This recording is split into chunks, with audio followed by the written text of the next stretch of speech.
Okay, so hello everyone. Good evening. Okay, welcome back to PLAN252 transportation modeling. Okay, uh, our plan for today is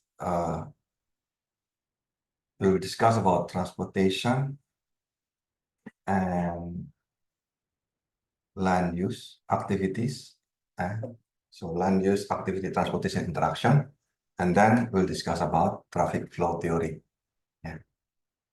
So all the materials already in Moodle in Revolut, so you can follow from there. And then the lecture from last week also I posted in Moodle. It's actually in YouTube, but it is what we call this. It is not public, okay? So this is just only you who can see this video. Those who has link can see the video. So those who has no link cannot see the video. Okay. No, the link is already inside that Moodle also. Right. And then next week we have quiz. And we can start the quiz. And then also we have assignment. Okay, so the quiz and assignment is already there, quiz number 1, and then we have assignment green shield. So that is the one that we will discuss today. Okay. Okay, let's start. You go to the land use activity transportation interaction. Okay, and I will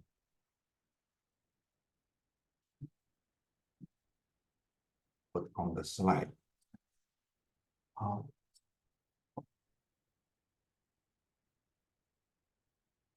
Share.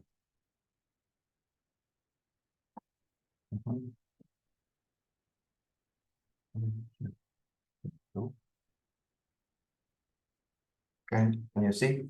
So inside the Moodle, okay, in the part of the resources, you can see this chapter, okay, of the book Mandarin. Okay, so this is about 48 pages of the first chapter of that book. It's very legendary books. Okay, so there you can read and check the content of this slide.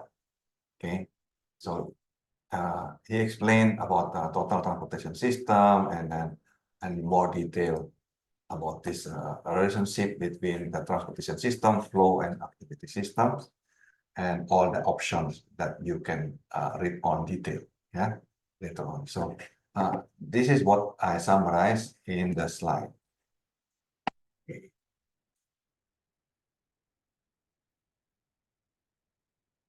So in general, okay,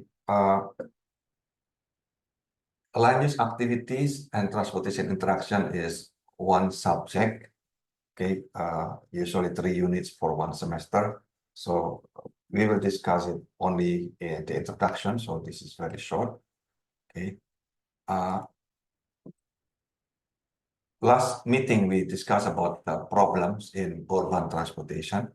Okay, and today we will discuss about more detail on what is land use activity, transportation interaction, and then we go to the example of demand and supply analysis. Okay. So this is the one that we discussed last week. Okay, so is this a problem or not? Okay, and the horizontal axis here we have time, okay, and then the vertical axis is either the traffic volume or the travel time. Yeah? So at certain hours in the morning we have the peak, okay, and at certain hours in the afternoon also we have another peak here. So at that peak hour, yeah, so the transportation demand is over the supply, right? So in that case, the travel time suddenly jump a lot. And so traffic flow and travel time is following each other.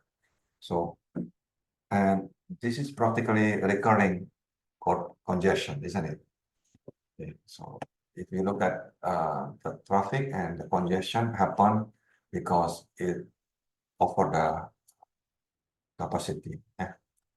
The capacity is always constant. Why? Because the capacity represented by the number of lanes and or the road width. So if you don't want to make it not constant, that means you need to increase the lane width or the number of lane. Okay. And this create a vicious cycle of congestion, so we call that.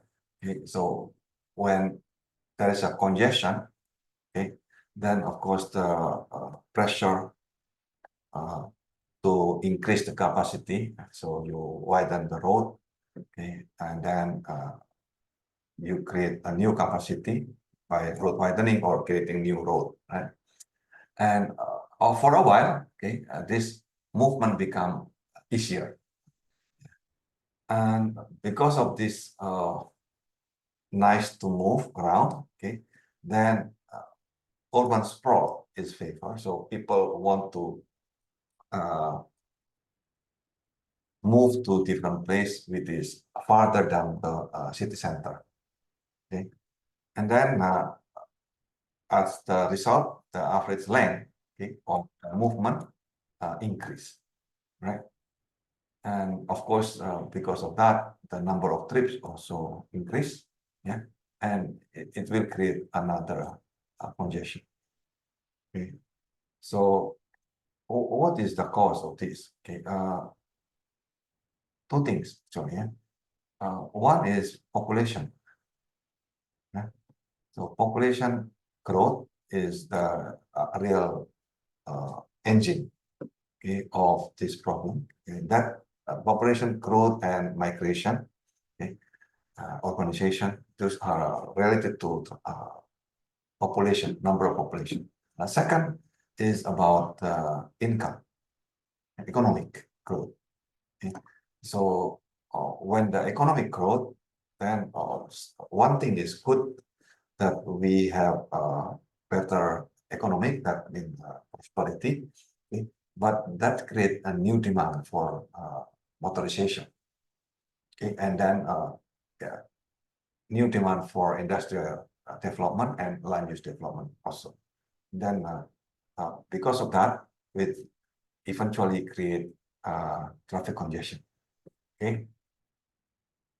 So now let's go to the part of land use activities, transportation interaction. So last meeting, the last part, I mentioned about this. The transportation is actually a derived demand from human activities and need. So if you want to solve traffic congestion, okay, then you need to deal with the human activities and their need rather than just only solving traffic congestion based on transportation alone. Okay, so this socioeconomic growth in urban center in the country in general is a significant problem eventually to the traffic congestion. Yeah?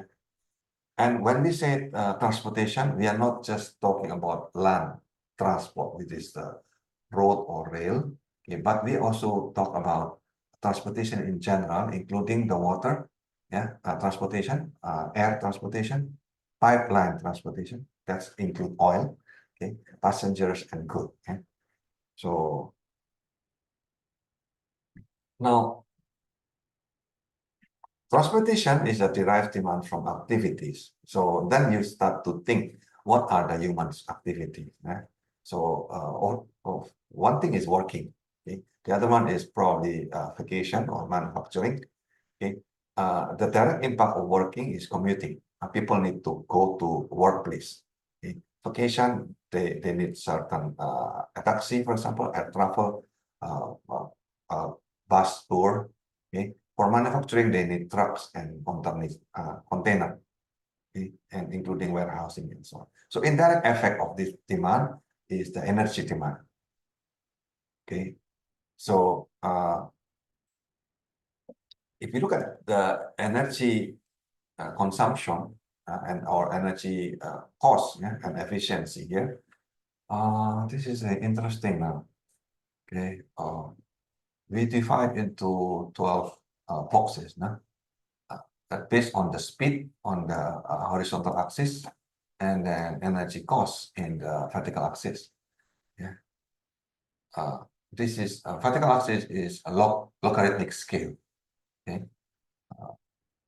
Well, here also logarithmic scale of the speed, and so 10 and 100 and 1000 is almost the same scale. So this is both are log scale, and the best performance is down below. Okay. On the worst performance is up there, but look at our transportation. It's actually going to the curve, which is going to the the worst performance other than the best performance. Okay. Oil tanker is actually very slow, quite a good performance in terms of the speed, and okay. This is the worst in terms of the speed. Yeah. The supersonic plane is the best in terms of the speed, but the worst performance in terms of the energy cost. Okay. Car is somewhat here, balanced. Okay. Right. So aside from that, we have also noise level that affect the environment. So this is the table about decibel level. Okay. And so our quiet room is about 30 decibel. Okay. busy road is about 80 decibel. Yes. And aircraft for takeoff and landing is about 120. So in Australia, for example, the citizen demanded that the government, when they want to put a new airport, so the government need to set up a double glass window to all the residents near the airport. Yeah, because of that decibel level. So transportation itself is actually multimodal. Okay? When you use, for example, IFN or any other software, okay? You will create a different network. Yeah. So, for example, for road network, you create, yeah? And for pedestrian network, you create another one, and so on. So, bus network, you create another one. Rail network, you create another one, and so on. So, and then you need to put certain value, okay, to represent the impact, okay, of each mode to the flow. Okay. Usually this alpha, beta, gamma, and so on, this represent the PCU values. Okay. So PCU value means passenger car units value that we want to put into single unit of flow. Okay. So then when you combine all of this, then we have a network model of the actual city. Okay. So, and then think about transportation interaction in different scale of organization, either in local, in terms of city, okay, or in regional, okay, in the city or corridor open system, okay, or in the global, okay, between the, for example, between the airport and the port as the gateway, so, or certain region, okay. So you can think about that in your project also. Okay? So of course, our focus is mostly in the local and regional. Okay? Now, transportation system we can model into supply and demand. Okay, so the demand represented by the people, the vehicles, Okay? And of course, there are certain information from there. And then the supply is basically the node and the links. Yeah? So this is called transportation networks. Okay? The node represent the origin, destination, the terminal. The links represent the road, the railway, and so on. Okay, so the flow eventually pass through the links. This represent the demand. Okay, so each intersection is practically a node. Okay, each office, okay, is also a origin or destination that is practically a node. So your challenge, okay, as transportation analyst is actually to intervene, whether it is delicately or deliberately, okay, to use the transport system effectively, okay, with coordination with other entities, whether it is public or private action, to achieve the goal of the society.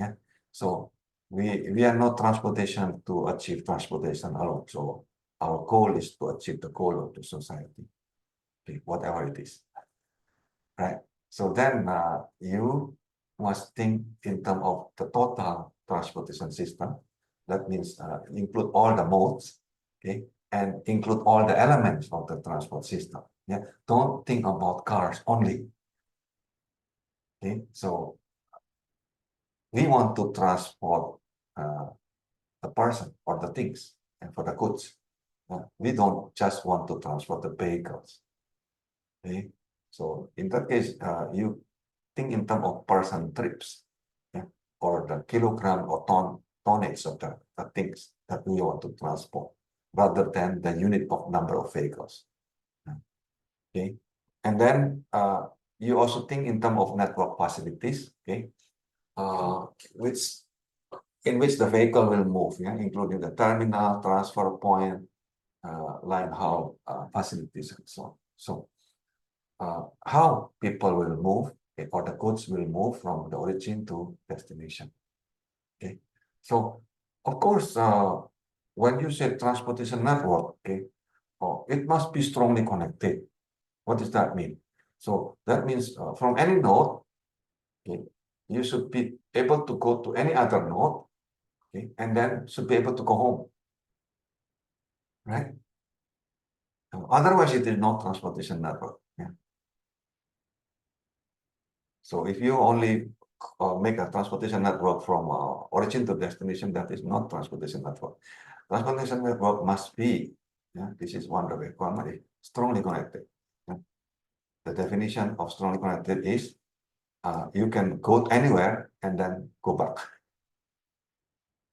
Okay, so in that chapter, the book of Mannheim, okay, anyway, Mannheim was one of the top transport scientists in 1980s, 1990s, okay, before Ben Akiva. He was in MIT at that time.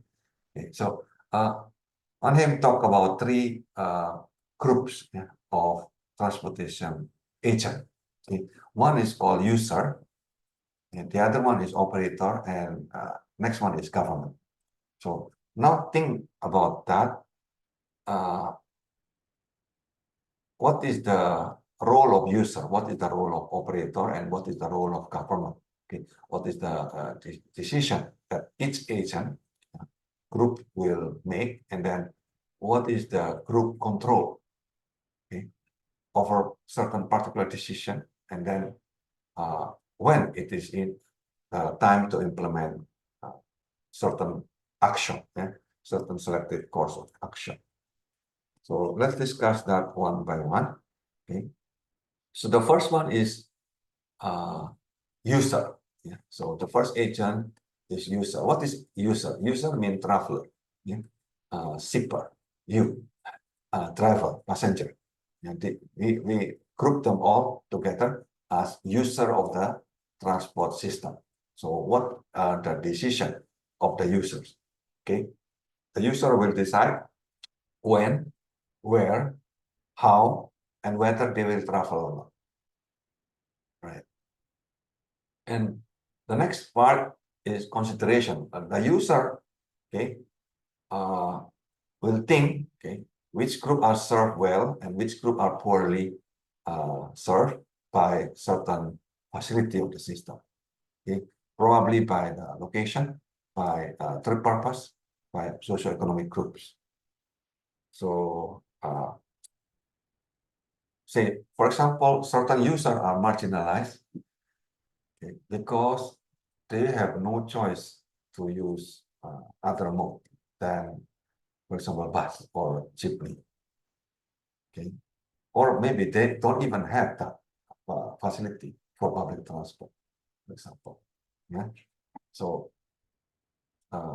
another possibility by socioeconomic groups is elderly, for example, or people with disability.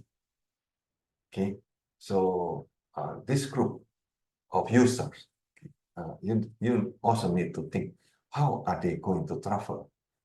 Okay, if your system do not provide for their need. Okay, the second user, agent 2, the second agent 2 is transport operator. Okay, so transportation operator is a group of fleet companies, and this including the jeepney operator and cooperative probably. Okay, in the air travel, so we consider air carrier as the operator, the trucker. This also includes the toll authority, port authority, and highway maintenance agencies. Yeah, they are we group them as operator. So what are their decision? They decide the vehicle route. They can decide the schedule, right? They can decide the price. They can decide what kind of service they offer, okay, or the kind and quantity of vehicles. They can decide the physical facilities to be provided where, right? The third agent, so agent 3, okay, is government. Okay, so government, agent 3 here. So what government can decide? Government can decide tax, okay, as punishment. The government can decide subsidies as incentive or any other financial matters, okay, that influence the user and the operator. Okay, so the government can decide on the provision of new or improve the facilities, okay, on the legal and administrative device. What is the purpose of the decision? Is to influence, to encourage, or to constrain the decision of the operator or the user. Okay, so think about that. Okay, so what is the purpose of subsidy and taxes? Okay, again, it's not self-serving, supposed to be. It's not to serve the government, but to influence, to create a policy that influence the user and the operator. Okay. Okay. So based on that, now you can start to think in terms of this relationship between the three. Okay. So government policy here, okay, will affect the flow pattern, and then the activity system, okay, and the resources will also affect the flow pattern. Similarly, the transportation system itself, okay, will affect the flow pattern. So now the question is, who can decide, okay, about the transportation system, right? That is the operator side. Okay. And who can decide on the activity system? That is the user side. Okay. For example, okay, congestion may happen at certain place. Okay. So in that case, the operator side happen to make a road improvement, for example. Yeah. So that case become congestion. Or another example, congestion may affect the reduction of the economic activity in that place. Okay? So, or another example is, how about the government?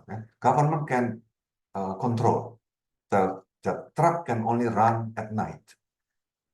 So that is the government decision. Yes. Government can regulate the behavior and of the user and the operator.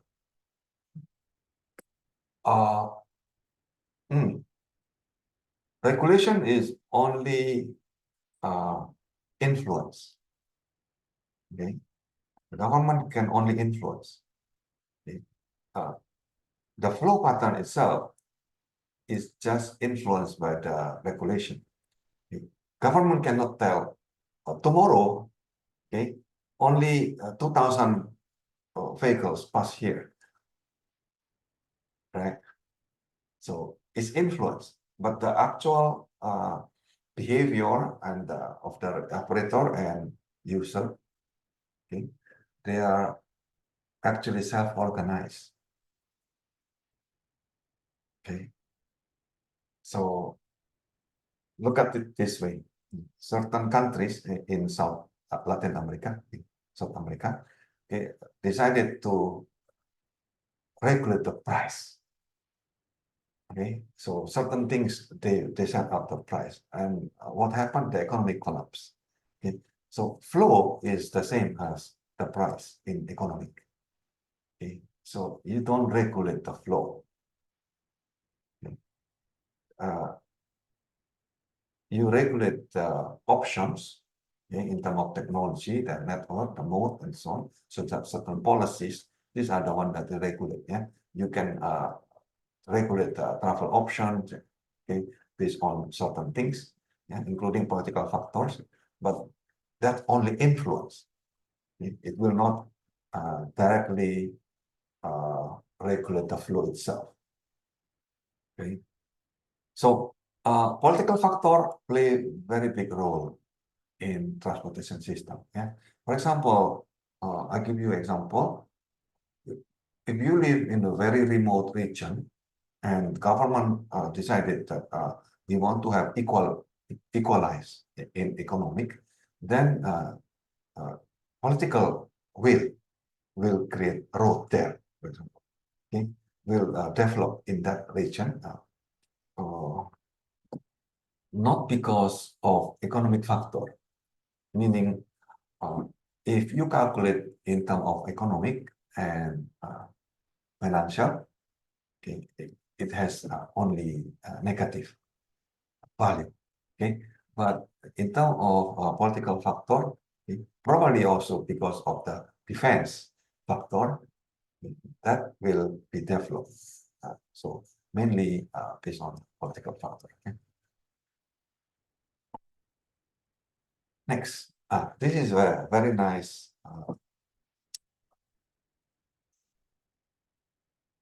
cycle. Yeah? So this is what we call land use transportation interaction cycle. Okay. So we start anywhere. So for example, okay, let's start with here from land use. No? So you have a land use, okay, and you change that land use. Say initially it was farm, okay, and then it developed, become a small town. Okay, because the land use changed, okay, then the activity changed. Okay, so the activity changed because the land use changed. So, of course, these are vice versa. Yeah. So this is the land use pattern. Next, because the activity changed, what happened? The transportation demand changed. Okay, so there is a change in the trip generation. Okay, there is a change in the transportation need because activity changed, right? And then because the need changed, okay, then transportation facilities also change. Okay. Okay. Once the transportation facility changes, okay, then the traffic volume or the direction also changes. Okay. For example, you create new road or widen the road, of course, the traffic volume in that road will the congestion level will reduce. Okay? So because congestion level reduce, people feel ease to use that road, then traffic volume may increase. Okay, so the increase of that traffic volume basically change the accessibility of that land use. Okay, so the change of that accessibility will change the land price. Okay, because of the change of land price, then the land use also changes. So let me go to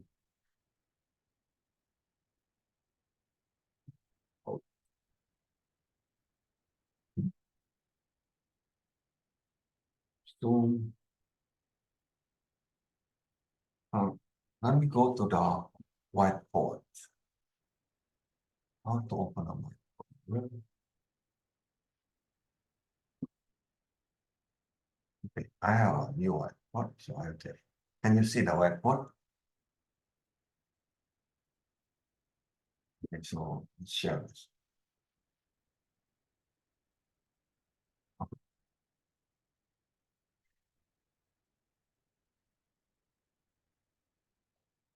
We'll put this whiteboard in the second page. Can you see it? The whiteboard?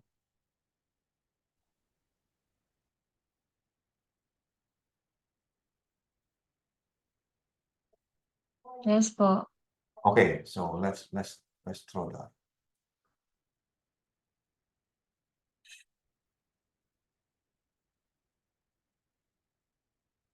So in the whiteboard,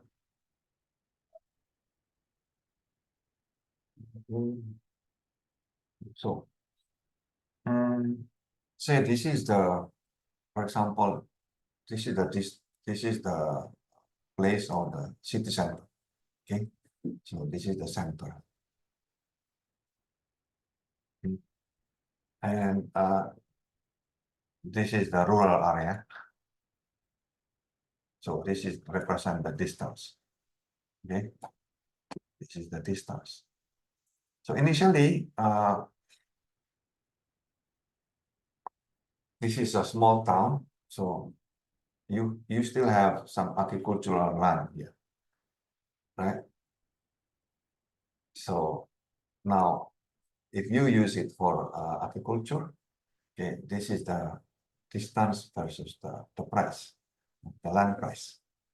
Okay, so if you use it for make different color, say for example, if you use it for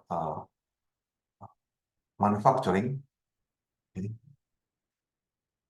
and if you use it for business, example, okay, so this is for the business, yeah. So the red one is, for example, for manufacturing, okay?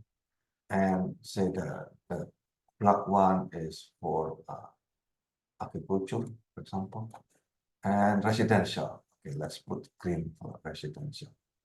Residential is somewhat here. Okay, example. So this is the residential area. So what happened is, now look at the possible value. If you have a land outside of the city center here, okay, you probably want to use it for either agriculture or residential area. Okay. What happens if you put the agriculture, say your paddy field in the city center? So this is called pit rent curve. Huh? So if you put agricultural land in the city center, okay, so your utility, you cannot maximize your utility function. That means your value for agriculture, okay, only this part, okay, but for say residential supposed to be higher than agriculture. No? So it should be like this. So if you put it as residential, you can have a higher utility. Okay? And if you put it as manufacturer, you can again get a higher utility. And if you put it as business, again, you can get a much higher utility. Yeah. So because of that, okay, automatically people will choose a different land use. Okay. So which will yield higher utility values to them. Because of this simple theory of bit rent, and then you can see different land use started to shape. The same thing, okay, happen. Why in the city center, for example, more high-rise building than in the rural area, right? So because of the land price, okay, so the land price, the higher the land price, right? So then people want to stay in that place. Okay, then they need to construct higher level because the cost of construction is actually cheaper than the land price in that area. Okay? While in the rural area, okay, or in the outskirts of the city, okay, the land price is cheap. Then it's useless to build the construction high-rise there because it's cheaper to expand in the neighborhood rather than above. The construction cost is probably higher than the price. Okay. So up to here, is there any question or discussion around it?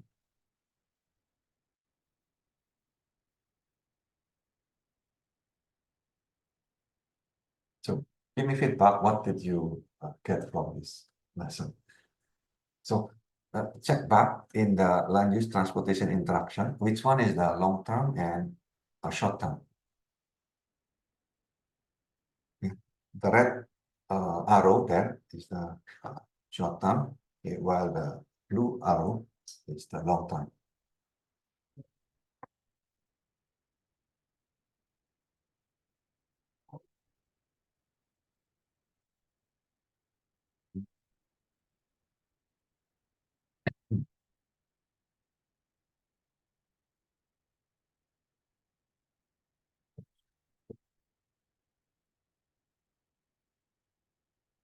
And back here, okay. So this is the land price is one of good indicator of if the land price change, of course, that means accessibility change. Okay, that also means land use may change very soon. Okay, so knowing this, okay, so you can start to think in terms of what kind of model you can create. Okay? So when we study more detail about land use interaction and with transportation, a lot of models has been developed. Okay? So including Lorin models and so on. Okay, so we will not discuss in this class. Okay, that is different topic. Okay, so now let's discuss a simple model of what's called a demand, supply, and equilibrium of transportation and land use interaction. Okay, so this is from the economic. Okay, so you can see the demand curve here. On the horizontal axis, we have the demand. Okay. Demand represents the flow, okay, and the price on the vertical axis. And the curve is going down, okay, and the supply curve. Okay, so the higher the supply, okay, the price going up, yeah, in the supply curve. In the demand curve, the higher the demand, the price going down. Okay, So when you put them together, okay, then the intersection between the demand and the supply, this is the equilibrium price. So this is the price that we face, okay, daily. So with this system, we can start to create a simple, very, very simple model. Okay. So remember that. So the demand, you can imagine demand as the flow. Okay. The supply is represented by the transportation model, the transportation the price and the travel time. Okay, in this case. So let's go to the numerical examples, okay, so that you can get a better understanding. Okay, say suppose we have a highway between two towns. It's very simple model. Say you have this town and one highway. Okay, and this is the name of the variable. So we have supply S, demand is T, transportation system is T, and A is the activity system. Okay. So in terms of supply, we talk about the level of service or LOS. Okay. So it's measured by the travel time. Okay. So in minutes. Yeah. The demand again is a particular volume, okay, at certain level of service. Then we measure by, of course, by the volume. So in this case, vehicle per hours. Okay. Let's say we have a transportation system, okay, of two-ways road, 2 lanes, 10 kilometers. Okay. So activity system represented by the population and socio-economic activities. Okay. Then we start to model. Okay, very simple model. So we have demand and supply, right? So supply is a function of transportation system and demand. Okay, demand is a function of activity and supply. Okay, so let's go to this supply model. The supply is a function of transportation system and demand. Okay, demand is volume, so V here. Transportation supply represented by the travel time, T. Okay, and then how about the transportation system? Okay, that's represented by this parameter M and N. What is this? The M is represented as a free flow travel time. Okay, and then N represent congestion effect. So yeah, we can just put numbers. So for example, 10 minutes and then 0.01 minute per vehicle per hour. Okay. Again, this is from the book of Mannheim. Okay. Now, the second model is demand. Okay. Now, demand represented by the volume. Okay, is a function of activity and supply. Okay, so volume and the supply is travel time, T. Okay, so how about the activity? Activity represented by these two parameters, A and B. What is A and B? A and B, A is the potential demand. Okay, and then B is the change of demand per unit time. Yeah? This represents the slope.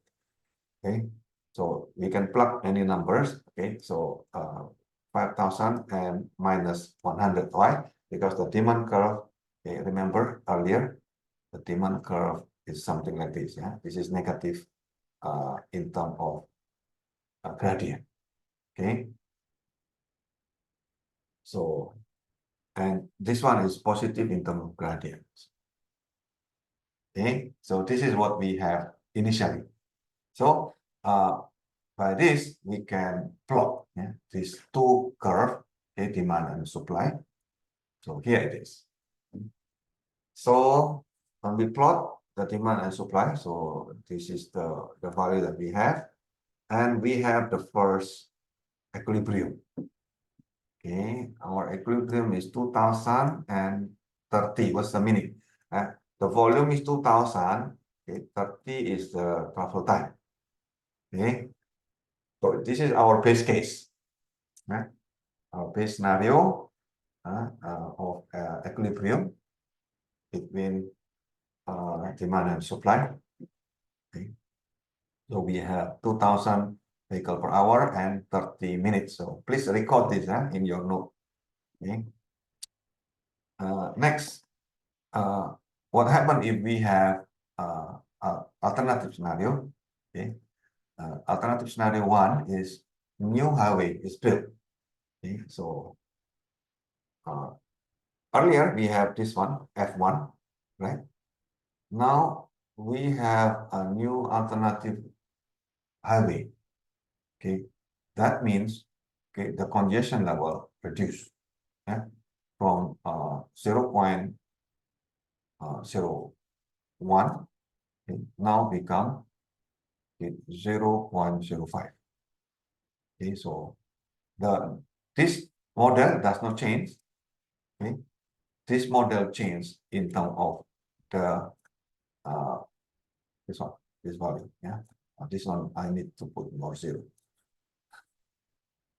Okay.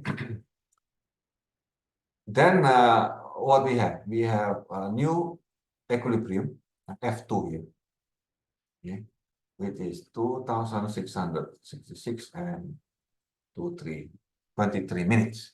Oh, when you create a new highway, okay, the congestion effect is reduced. Okay, which is true, you see. The travel time from 30 now become 23. Okay, because of that, initially the traffic volume also reduced. Okay, the volume is also reduced. Yeah? Oh no, sorry, not reduced, increase. The traffic volume increase. Yeah, because equilibrium. So this is nice. Yeah, so new highway increase the traffic volume and reduce the travel time. Okay, that means the increase of traffic volume in the economic is better, isn't it? Between the two towns. From 2000 now become 2600. Okay. Next, another alternative scenario is change of activities. Okay, so this is alternative scenario 2. What will happen? Suppose the population and the economic also increase. In this case, because population increase, then potential demand also increase. Yeah? From 5,000 now become 7,500. Okay, economic increase, so that means the value of time increase. Yeah, so now become minus 150. That means they are more sensitive to congestion. Okay, so we already increased the new highway, so this is does not change. And what will happen? We compute the equilibrium, so we get F3 here. Oh, okay. Because of that new highway, okay, and then population increase and economic increase, then now we have a high volume, okay, which is 3, 4, 30. Okay, of course the congestion level increased, yeah, to 27.50. So this is the best scenario that we have. Yeah, so from F1 we go to F2, okay, because we improve the highway, and then from F2 we go to F3 because over time, okay, population increase and economic also increase. Okay, so then we have what if scenario. Okay, this is how we model, right? So you ask what if scenario. What if, okay, the activity change, but at that time we did not make the new highway. Okay. Now what if, okay, the population and economic increase, but we did not add that new highway? Of course, we still use the old system. Yeah. But the activities and the economic and the population change. And this is the new model. So what happened? Wow, yeah, the volume is only 24, yeah, and then the traffic congestion is worse, right? From 30 now become 34, yeah. This one from 2000 become 2400, yeah. So I summarize here. Okay. So now this is original scenario. Okay. Now, if you improve the transportation system, you get 26 and 23. Yeah. What's the meaning?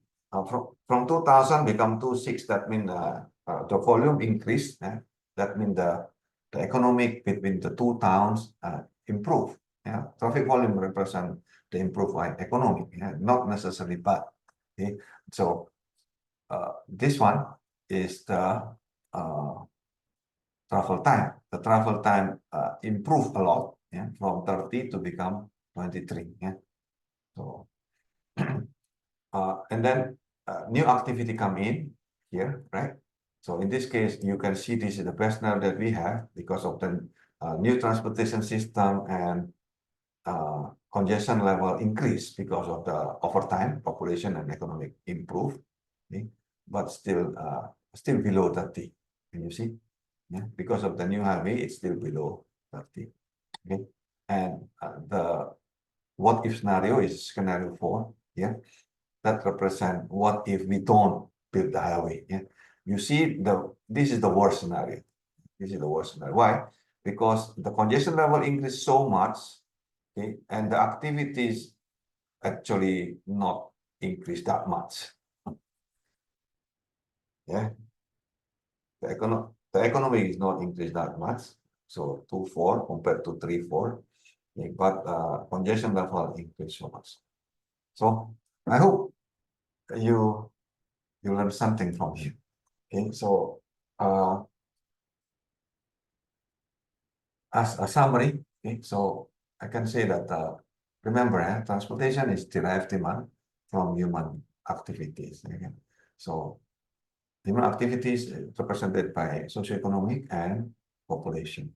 Okay, and then we discussed a very simple demand and supply analysis that may provide the basis for your planning. Yeah? So, is there any question so far for this lesson? Probably. Is it clear?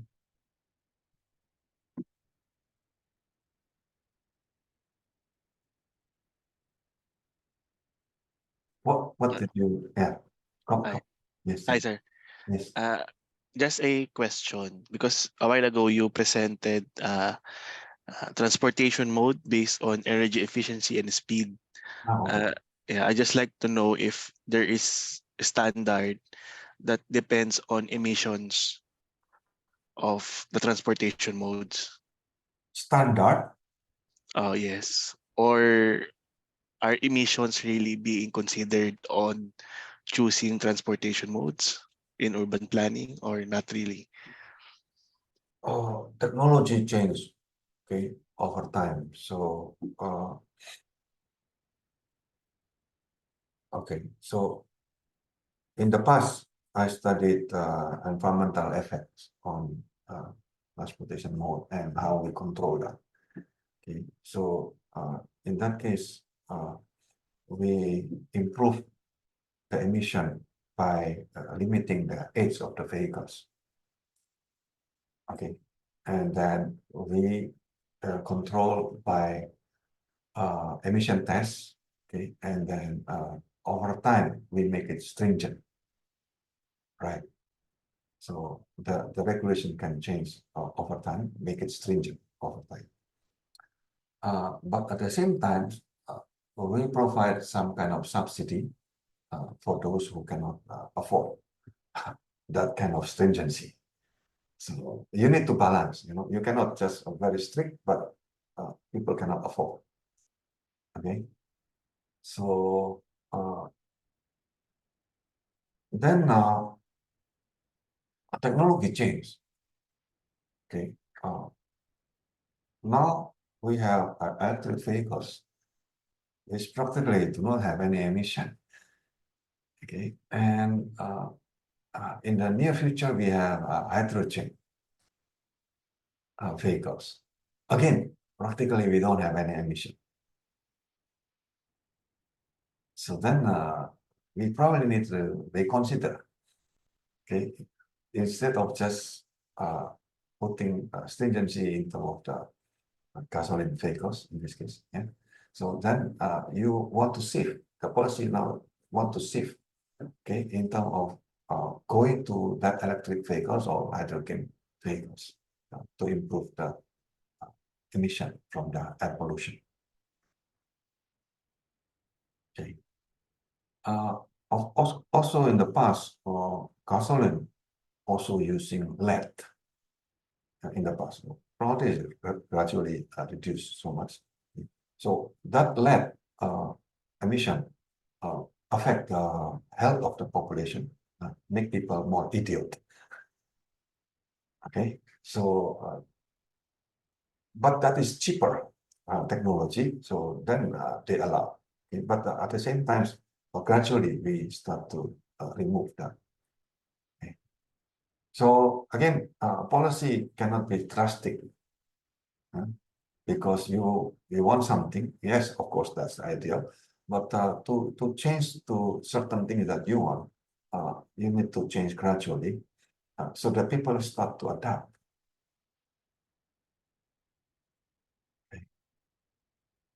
And again, in terms of noise, for example, also electric vehicles actually reduce so much noise.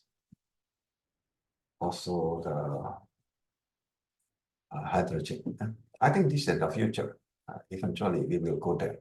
Okay, but because people cannot accept directly, so then we go hybrid. Okay. Adoption is very difficult.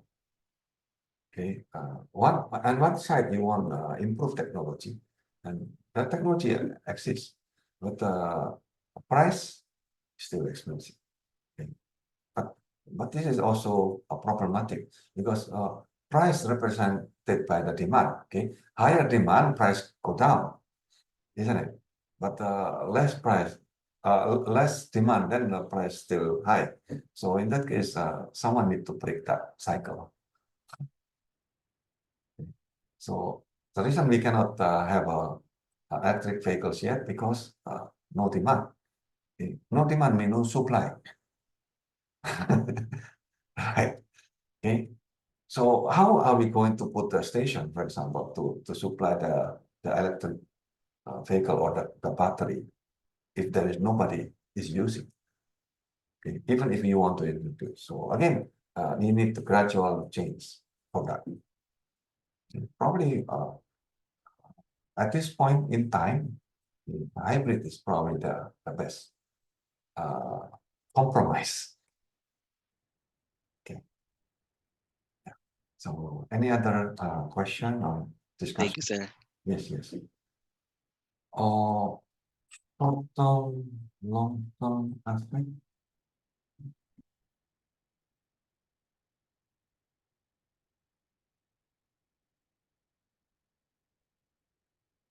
Discussion about long-term and short-term effect of transportation. How can transportation policy be designed to limit long-term induced demand and open sprawl?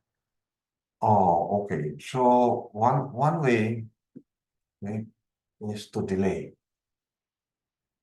Okay, to delay development. So in that case, we create a ring of belt. So we call it green belt. One way. Okay. So in that green belt, you are not allowed to develop. Right. For example, you can create cemetery there. Yeah. Or a park, public park. Okay. Then you are not allowed to develop in that. So that will limit the urban sprawl, isn't it? So urban planning is about policy. And another way, if you don't want them to go up, yeah, okay, then I don't know why you don't want to go up. Actually, going up is actually making people to become a compact city. You know? So should be good, right? But anyway, some policies said they don't want to make it up. So in that case, then you limit the floor area ratio. Okay. So in terms of urban planning, so we probably want to make the city urban sprawl reduce. Okay. You cannot reduce really, okay, but you can delay. Okay, you can delay. So by policy is practically delay. Or in the Philippines, flood is very big problem, right? But I did not see yet a policy that you cannot build along the river.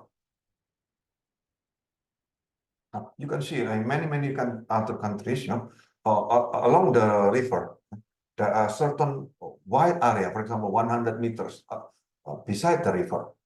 They are public park. They cannot develop at all. Okay, but here you don't have that policy. Yeah, Will Sanchez, you want to say something? Sir, actually we have there's a policy on the water easements. Within 30 meters from the water easement is a government property and you cannot build within. It's But- just the implementation is not very stringent. Okay. That's why you see built up areas within rivers and other water bodies. Yeah. There's a water code actually. You need to think in terms of balance. Okay. Yeah. By not implementing that policy, okay, by not implementing that water code, when you say, how much cost every year the government need to pay to, for example, because of the disaster, yeah, the flood and so on. Yeah. How much of the cost of the community need to pay for that? That's a good question for a study, no? Right. So if Yes, you sir. can study that, then you can start to say something, right? Because Yes, sir. The effect of not really implementing what you have enacted. yes, Yes. yeah. Okay, So sir. I think we need to have a balance, okay, so that we can see the full implementation. Or subsidy for the EV. Probably it will work. Okay, so by creating subsidy for the EV, then encourage people to use the EV, and then the station will be there. Okay, the people will start to use, and probably okay, it may work to increase the demand. When the demand increase, then supply will increase, right? Okay, when the supply increase, then again, eventually we don't need subsidy anymore. Okay. At that point, the supply is enough to cover the demand. So that is the policy of subsidy. Yeah? To create the demand, you need to subsidize, not because of the subsidy itself, but not subsidizing the rates. Okay, this is just to create a better emission control. Okay. Right. So any other question about this? Land use interaction of the so very interesting. A lot of interesting models have been developed, so you can start to go to the SURP library in the second floor, yeah, and check. Okay, there are a lot of books about this, and very interesting because now you can start to think, oh, what is the price? Okay, land price, for example, will affect actual flow. It will affect the whole system. Okay. For land developer, land price is also very interesting. Of course, when you know, you can predict, okay, where the development will go, then the land price will increase so much there in the short term. then of course you want to buy that first, right? That is the job of urban growth model. Yeah. So yeah, a long time ago, I also developed that urban growth simulation model. You can check in my publication. This. Okay, so with that, let's go to the next topic.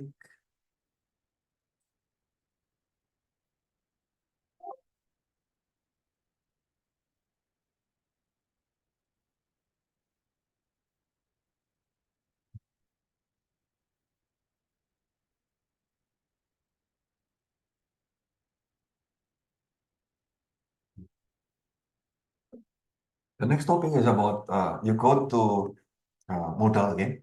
Yeah, the next slide, traffic flow theory. Yeah. This is highly mathematical, so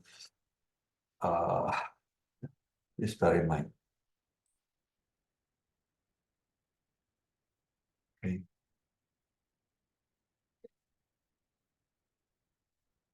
Okay, so have you ever taken any course on traffic engineering or something?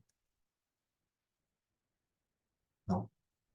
Okay, good. Then this is for you. This is just beginning. Yeah. That's great.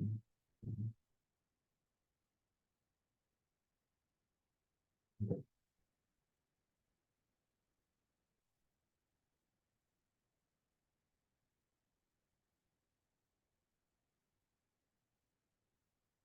Then you is let's become.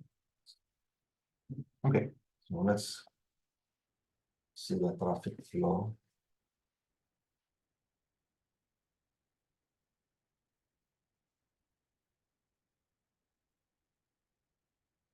The flow theory. Okay, so in this topic, okay, just this introduction. Again, traffic engineering is one course, one whole course, like 3 hours for one semester. So I just make it brief. Okay, so when you talk about traffic flow theory, okay, there are two things. Now, one is macroscopic, and the other one is microscopic. Yeah? So macroscopic means you are in the aggregate level. Okay, and then when we say microscopic, that is in the individual level. Okay, there are several indicators of the traffic flow performance. Okay, so this is one is flow rate. When we say flow, that's represent the volume. A while ago we talked about demand, that's represent the flow rate. Yeah? And then of course this is not just walking. For the vehicles we have the speed, right? And then we have the density or concentration. Okay, in the pedestrian we have area module, which is 1 over density, queue length, and waiting time. Okay? These are all aggregate level. Okay? Now we can also think traffic in terms of individual level. Okay, so if you have vehicles like this, and then you have another vehicles here, and say this is the bumper in front, okay, and this is the other bumper in front. Okay, so your vehicle, something like that, right? So now the distance between two vehicles observed from one place, okay, that is called spacing. Okay, and the time distance, that is called headway. Okay, and the speed of the vehicle, of one individual vehicle, that's at that point in time is instant speed. The same thing, if there is a delay, that's called instant delay, and uncomfortability of the vehicles. Yeah. So these are the microscopic represent individual level of the traffic. Okay, from microscopic you can put to macro. Yeah, so you aggregate, then you can get the flow rate, the speed, density, and so on. But from macro you cannot get the micro. Yeah, this one you cannot get. Yeah. No. Now Okay, what is flow rate? Yeah? So in here I use pedestrian as my drawing. Okay. You can change the word pedestrian into vehicles if you want. So flow rate or volume is the number of pedestrian or vehicles that pass an imaginary line. This one. Okay. Okay. That is perpendicular to the line of sight. Okay. Across the unit width of the walkway or the stairway. Yeah. Or in this case, the lane, right? The lane for the vehicles. Okay. So we use notation Q represent the flow rate. Yeah. So in pedestrian, we say pedestrian per minute per meter width. Yeah. In the vehicles, we use PCU, that passenger car unit, per hour per lane. So how do you calculate the flow rate? Easy, yeah. So N represent the number of vehicles, okay, a number of pedestrian, okay, and then T represent the time that you observe, okay. W represent the width of the observation. In this case, if you use car, that is per lane. Yeah, so the width is just because you use lane, then if the number of lane is only one, then one lane. This W is one. Okay, so now interestingly, okay, for a pedestrian, okay, you can check the value. Okay, this is the volume, okay, and this is the speed. Okay. Horizontal axis is the volume, and this is the speed. In here, this is the volume, and this is the density. Okay. So if you plot, okay, between volume and speed, you will get maximum value here. Okay. So again, in here, between volume and density, the same plot, you will get a maximum value here. So this maximum of volume is called capacity. Yeah, flow capacity. So this is a maximum flow rate. Yeah, this is not maximum density. So I use notation capital Q. Okay. Typically, for pedestrian is about 66 to 83 pedestrian per minute per meter. Yeah, at critical speed about this value. For vehicles, usually between 1,500 to 2,500 cars per hour. Okay, so now come back to this drawing.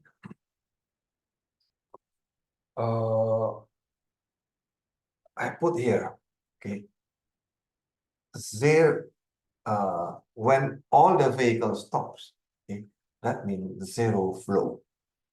Even though you have many people or many vehicles. Okay? So what happened is, this is the mistake of many students and many even traffic enforcer, okay, and many people make mistake about this. What is the mistake? Okay, they represent. They cannot distinguish between flow rate and the volume and density. Okay. Flow rate or volume is the number of vehicles per time. Okay, you observe in one point. Okay, and the number of vehicles that pass imaginary line in front of you, okay, of your observation.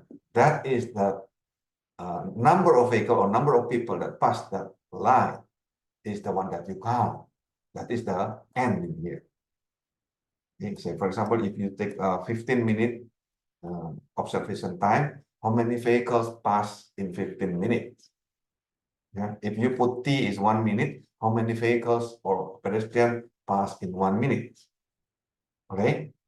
Now, what happens if they are very crowded? Okay, traffic jam, nobody moves. Okay. And here represent the number of pedestrian or vehicle that pass. Okay. If they don't move, mean they don't pass. They are just in front of you. Isn't it? Okay.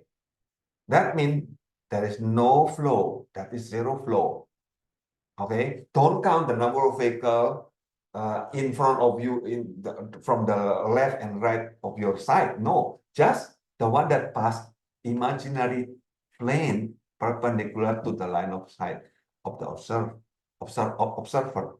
Is it clear or not? Okay, so without this, okay, you will have confused between flow rate and density. Yeah? Density is the number of vehicles in the space. Yeah? Flow rate is the number of vehicles per time. Can you see the difference? Okay, when we say capacity, yeah, that is the vehicles per time that pass, okay, not stay. Okay, so look at this. At zero speed, what happened? Okay. At zero speed, okay, the volume is zero. Okay. And how about this one? At the highest speed, also the volume also zero. Okay. So let's call this A, and let's call this point B. Okay. What is this? A and B. Point A is the highest speed but low volume. What is that? Free flow. Okay. In the morning, okay, and when only a few vehicles coming in, okay, or no vehicle at all, that is point A. How about point B? Point B is the when there is a traffic jam. Okay, there is no volume also. Okay, in fact, okay, anything below this critical line, okay, is already traffic jam here. Okay, the same thing with the density. Yeah, so okay, so in that case, okay, it will be very interesting if you plot between speed and density. Okay, that is the one that we will define later. Okay. Okay, this is the region of interest. How do you observe? Okay, so I call this pedestrian trap for pedestrian. For vehicles, you just observe the region of interest. Yeah, I can assume to be rectangular, but not necessarily. So the area is, in this case, the length and the width, right, for pedestrian. So this is in Sendai in Japan. So this is what I observed using camera exactly on top of the pedestrian walkway. And there are several roads that they close and then they pave become a pedestrian only road in Japan. Yeah. So then I put these boxes here, okay? And these are my pedestrian traps. Okay, and these are the actual measurement in meter or centimeter. Okay. Oh, this is in meter. So based on that, I can track the movement of pedestrian using camera. So I developed a camera system to track all of that, yeah, pedestrian, so that they can create a microscopic pedestrian. Yeah, this is for my study, 2002. Right. So the flow rate available. So this is example.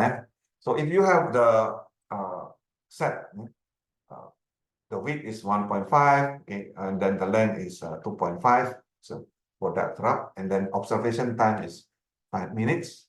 Okay, during that time, say for example there are 480 pedestrians. So then what is the flow? Easy, right? So everything is in the formula. So all you need to do is just put the same value and then in the same unit. Okay. Is it clear?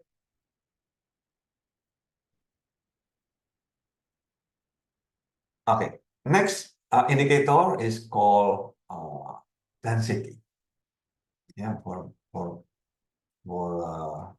pedestrian, this is the value of density. So, okay, about 4 pedestrian per meter square on average. Okay, and say you can put it up to 5. Yeah. Density is the number of pedestrian or the cars, okay, or the vehicles inside the truck or the observation box that we put, okay, when we take the snapshot of the picture from above. So basically density, I put K here, is the number of vehicle again, yeah, or the number of pedestrian based on the area. Okay, so density is the number of unit agents, yeah, pedestrian or car, per space. Yeah. Flow is the number of agents per time. Yeah. So again, the same example, you can put, okay, the value now become 3.2 pedestrian per meter square. So now, how about car? What is the typical value for density per lane? Yeah. So if the car length is 4 meter, okay, the space between car is 1 meter. So basically you have 5 meter, right? So what is the density per lane? So the density of vehicles, usually we use PCU per kilometer per lane. So in that case, this is meter and this is kilometer, so you need to change the unit. Yeah. So then we have 1,000 meter or 5 meter because 4 plus 1 here. Okay. So in that case, typically, okay, 1 lane you can accommodate 200 cars. Okay. Yeah, usually about 150 to 180. Okay. So the flow rate is between 1,500 to 2,500. The density is about this one. Yeah. Why you need to memorize this number? Because if you know the number, then you know whether the report is correct or not. Okay, makes sense or not? Okay. If the report does not make sense, because you know the numbers, so you can check. Okay. Next is speed. So in terms of speed, macroscopic speed, there are 2 average speed. Yeah. One is called SMS, okay, space mean speed. Yeah. Space mean speed. The other one is called time mean speed, TMS. Okay. There are 2 types of average speed. Okay. The average speed of SMS, okay, this is the average speed of all the pedestrian or vehicles that occupying the observation box, okay, the pedestrian truck, the observation box. Okay, so that means you need to decide, okay, for vehicles you need to have 2 points. Okay? For flow you have 1 point in time. So for speed, space mean speed, you need to have 2 points. Okay, these 2 points at the length of L. Okay, and then what you need to do is when the vehicle enter that first point, and then when the vehicle out of that point, that is the time in and time out. Okay, and then you minus the time out minus the time in, right? Then you sum for all vehicles, okay, and then you divide by the number of vehicles. That is the average time.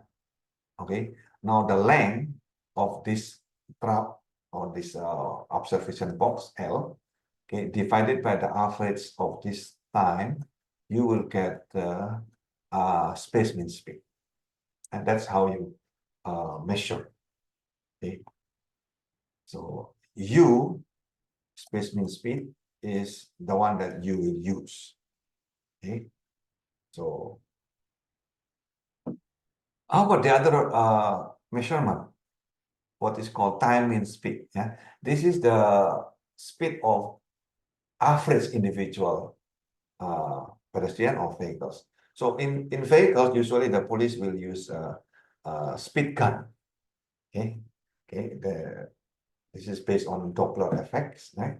So then, well, the same computation, but usually you will have a different speed. Okay, this is the speed, we call it speed spot, okay, at that time, and then you take the average of the number of vehicles. Okay? So usually TMS is always larger than SMS. Okay, so this is the example how you calculate for pedestrian. So I have this box. Okay, and then you observe, say for example, 3 pedestrian in this traps, top view video camera. Okay, so this is the time in and time out. Right. So how do you calculate the SMS and TMS? Yeah, the space mean speed and time mean speed. So in this case, you take the time difference. Okay, then from this time difference, 12, 11, and 10, okay, you divide by the number of pedestrian, in this case 3. Okay, you get the average of time. Okay, so in that case, you will see you get the space mean speed of 0.8 and TMS is 0.8. 2 here, yeah, 0.862 and then 0.867, so not the same. Okay, so be careful. For traffic, we don't use TMS. Yeah, for traffic, what we use is actually SMS. Okay, so then when we assume, okay, in general, the average time is not the same as observation time, right? So, but when we assume the average time the same as observation time, what will happen? Okay? So the average travel time, okay, is this one a while ago. So then if we assume the same as observation time, then we can say that we put it as T. Okay, this is the assumption. So U a while ago is the same as L divided by T. Okay? Q, this is a while ago also based on that definition. Okay, N divided by T times W, that is the observation time. And then K is the density, is the number of vehicles, okay, divided by the area. Then we can put them together. Yeah. So N per TW, this is the Q, right? And then this one is the L per T, okay? And then this one is the K. Yeah. Eventually, when you put them to remove L and T, then you will get this value. Yeah. What is this? This is what is called fundamental traffic flow formula. Okay, Q.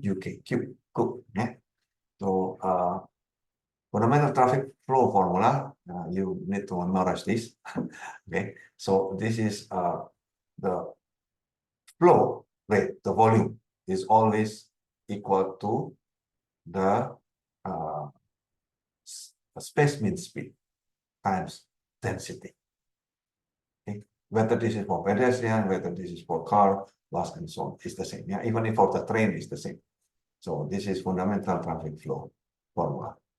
Just be careful with the unit. Yeah? So I'm using for pedestrian, I put pedestrian per second and meter. For car, you can have different unit. Yeah? The flow rate in car is what? PCU per hour, per lane.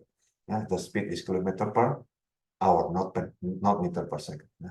The density is PCU per kilometer, yeah, per lane also. Okay, So say if you have the flow is 60 and the density is 1.25, what is the speed? And the speed is of course easy. You can get Q divided by K. Right?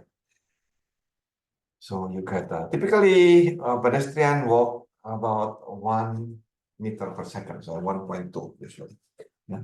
If you put 0.8, that is mean old people. Okay. So in pedestrian traffic, we have another indicator called area module. Basically, this is inverse of density. Yeah. So this is basically 1/K. Yeah. So in this case, the unit is just reverse meter square per pedestrian. Yeah. So next, now we go to microscopic. Yeah. Micro level. So the first is similar to density. Okay. Density, a while ago we use notation K, right? So now we have spacing. Yeah? Spacing is the space between person or the space between vehicles. Okay, the gap. Be careful in vehicles. The spacing usually measure from the bumper to bumper. Okay, not this part. Okay, so the denser the condition, of course, it will reduce the spacing. So in car, you practically have only one dimension because car supposed to use lane, right? So in this case, you have only one space, but in pedestrian, you need to have two dimension, yeah, X and Y, yeah, horizontal and vertical in terms of the spacing, longitudinal and lateral. Okay. So next indicator for a microscopic is called headway. Yeah. Headway is sometimes called inter-arrival time. Again, this is bumper to bumper for the car. Okay. This is arrival with the time between two consecutive cars or two consecutive pedestrians. Okay. So this formula is important. Okay. This is the formula represent what? The connection between the microscopic S with the density. This is micro, this is macro. K is the density, macroscopic. This is microscopic. U is the macroscopic space mean speed. Q is the macroscopic flow rate, and this is the microscopic spacing. Yeah, this is the microscopic spacing, U again the speed, and this is the headway. Okay. Now the headway is basically 1/Q. Okay. Q is the flow rate. Yeah. This is the inter-arrival between two vehicles. So if you observe, okay, in the intersection, after the intersection, okay, when the traffic signal turn from red to green, what will happen? Okay, so then after certain times, show this is time, yeah, and this is, for example, headway. The first vehicles between the traffic signal turn from red to green, there are certain gaps, right? And then after that, the next vehicles, and then the next vehicles. Okay. After that, the next vehicles is almost the same. Yeah. So almost the same. So this almost the same part of value. Okay. This is what we call as the headway. Yeah. how about the top level here? The top level here represent the lost time, yeah? The time that lost because they are not typical headway. Yeah? First time, we are not sure yet, so then a little bit longer. So what is the typical headway here? Yeah, the average headway. Usually 1.6 seconds, 1.8 seconds, 2 seconds. Yeah, 2.2 seconds. Yeah, so suppose your value is 2 seconds. Yeah, the headway is supposed 2 seconds. So in that case, in 1 hour, what is the flow? The headway is 2 seconds. Okay. The flow rate is 1/Q. Yeah. The unit must be the same. So in that case, 3,600 seconds divided by Q, right? So the Q will be around 3,600 divided by 2, which is 1,800. Yeah. So typically, yeah, if the flow rate is 1,800, the headway is about 2 seconds. Is it clear or not? Okay. So measurement headway is similar to flow rate. Yeah? So you need to let them pass certain imaginary plane perpendicular to the line of sight. Okay, and then you have certain period of observation time. Okay, so travel time can put as 1/U. Yeah, this is in the microscopic formula. Now let's do the simple model. Okay, this is in 1939. Yeah. Greensill is the name of person. Okay. Surprisingly, this is still being used in pedestrian and car also. So you assume linear relationship between the space and density. Yeah? So this is the density and this is the speed. Okay, and assume linear. So you have 2 parameters in this case. UF is the free speed, yeah,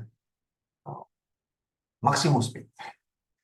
Okay, we call it free flow speed. That means when you are in the very early morning, probably no other vehicles. How much is your speed? Okay. Not the speed of vehicles, yeah? Not the maximum speed of the vehicle, the maximum speed of the vehicle in that facility, in that road. Okay, that is UF. Yeah. Okay, and then the KJ is the second parameter, jump density. What is that? The maximum density, yeah, that you can occupy in the space. Yeah. So simple, because this is linear. Okay, then you can have this model. Yeah, or this model. This is the same thing, right? So typically you have a line. This is the speed is U, right?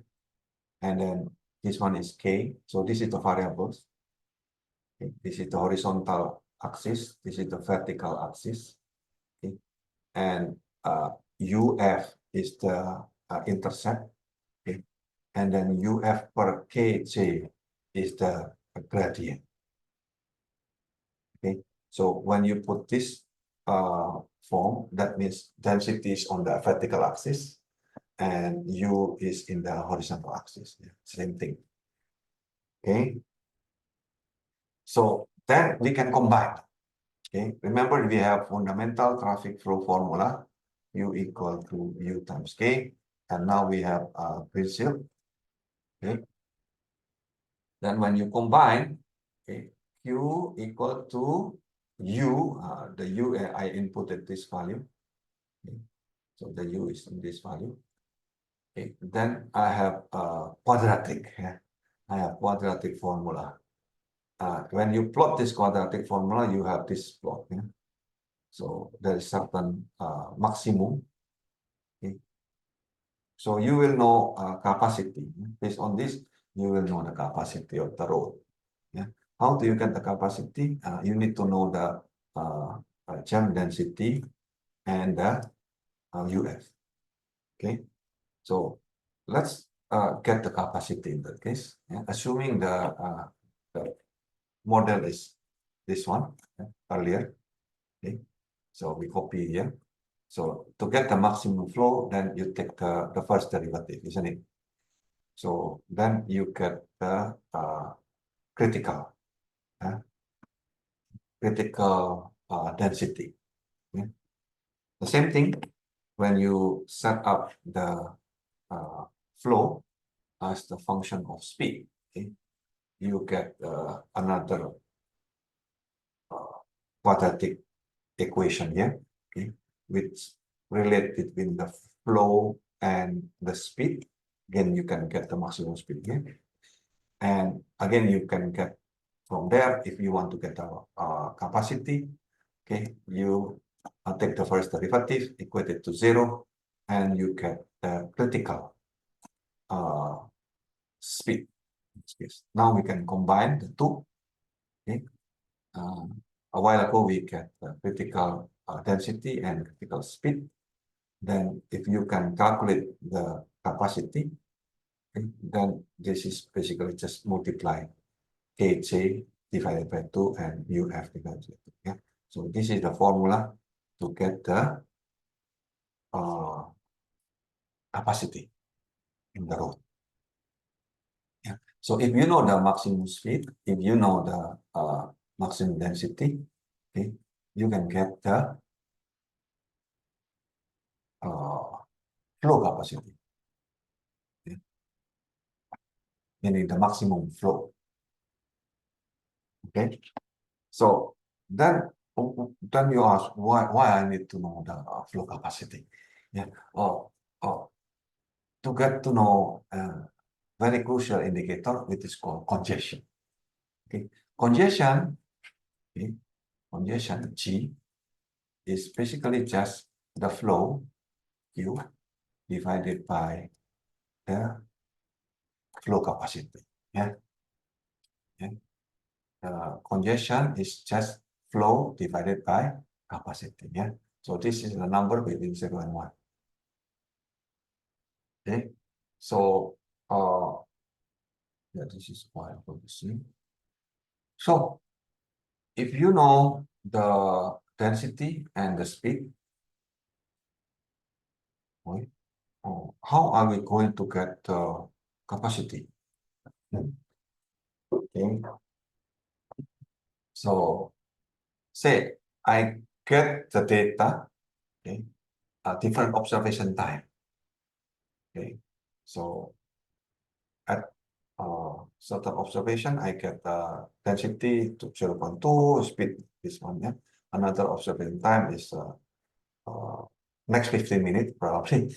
Okay, you get 0.5, and then this is the speed and so on. So then the question is, can you get the maximum density, maximum speed, and capacity? So this is your assignment. Okay, this is your assignment for next week. Yeah. So how to solve this, right? So to solve this, you need to get the UF and Kj, yeah, the free flow speed and the jam density. Yeah? So you can use linear regression. So you put all this put in Excel, for example. Okay, then you do a linear regression. You do right click to the chart, then you can set the value of the equation. Yeah. Okay, and you can see the slope is basically mu f per kj. Okay, and the intercept is basically the mu f itself. So in this case, the intercept is 1.2 and the slope is 0.3, yeah, based on this graph. Okay, so because the slope is negative mu f per kj, then you can get the kj. Okay, and you know the mu f from the intercept, then or you can get the capacity easily, yeah, which is 1/4 this formula, 1/4 of uf times kj, yeah. So in this case, you can get in this case 72 for pedestrian. Okay, so from there, what we can get, okay? If you know the capacity, what we can get, right? So if you know the capacity, then you can get the congestion. Yeah. So I want to know the congestion, which is Q divided by capital Q, right? So then I use the same formula a while ago. Yeah, this is the formula a while ago, and this is the formula for the capacity, right? Then I have another, when I combine this, I have another quadratic equation, okay?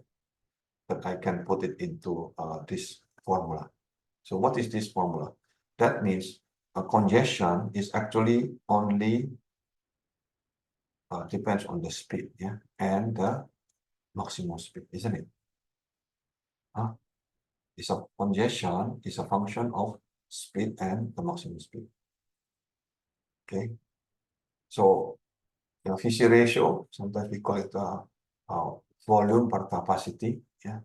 So when we solve that, we can this is how you solve using quadratic formula.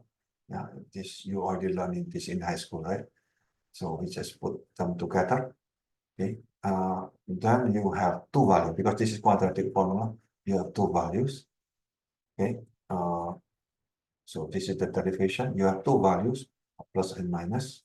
Okay? And when you simplify, you will get this value. Yeah? Okay. So this is the actual value for the speed. Yeah? Speed depends on the maximum speed and the congestion. Okay. So if you know the maximum speed and you know the congestion, you can get the speed.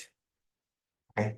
But remember the graph of speed and volume is something like this. Okay? And below this critical level, with this half of this, is practically congested. Yeah? So you don't want this region, you only want that region. Yeah. So in that case, you get the positive, not the negative one. No? So this is the one that you will use to compute. Now, if you want also to get the negative part, then you can put negative here in this sign. Okay, that represents this region.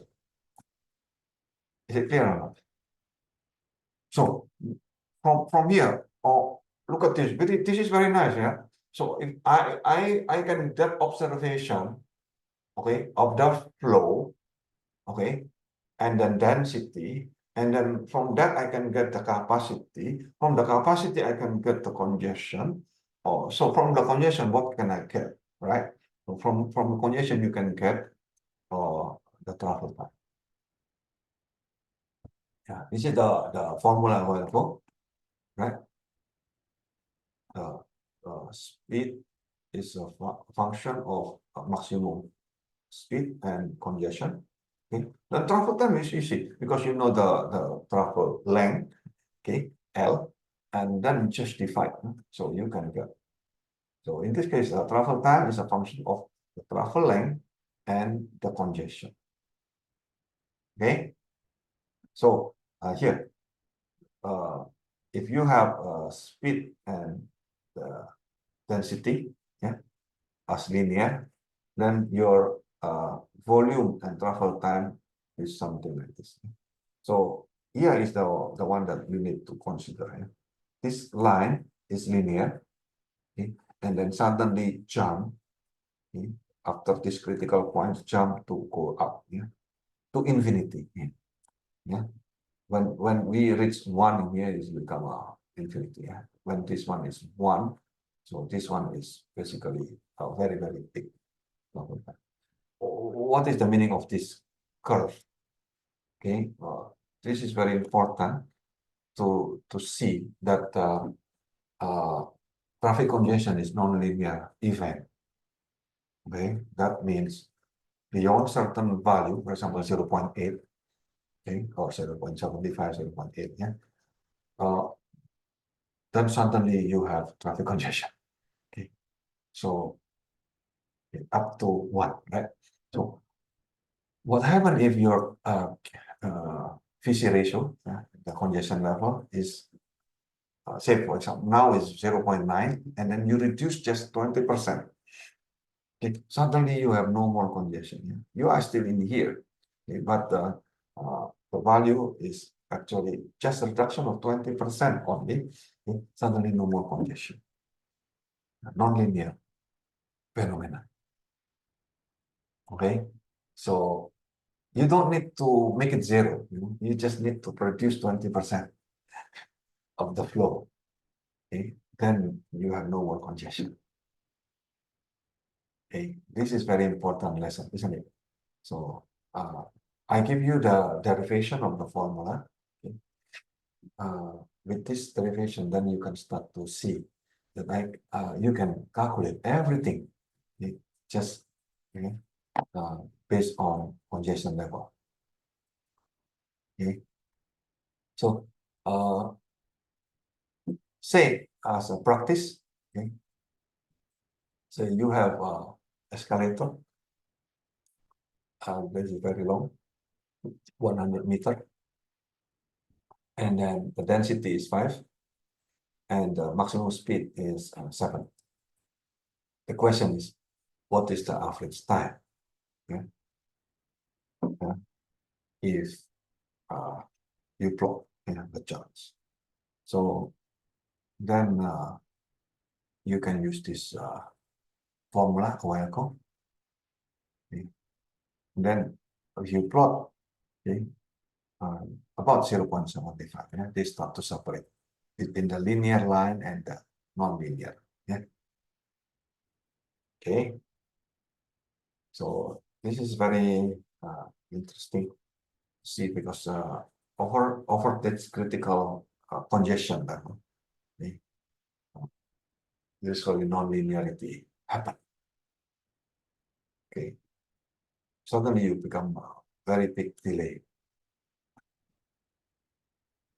Happen if you can reduce around that value, then you have no more congestion. Delay is just travel time difference between the actual travel time and the travel time when you do a free flow speed. Okay, that's just typical delay. Okay, so with this you can also derive if you want. Yeah? So I already did this. Okay, what is the connection between the congestion level with the travel time? Yeah. So this is you can get the relationship, okay?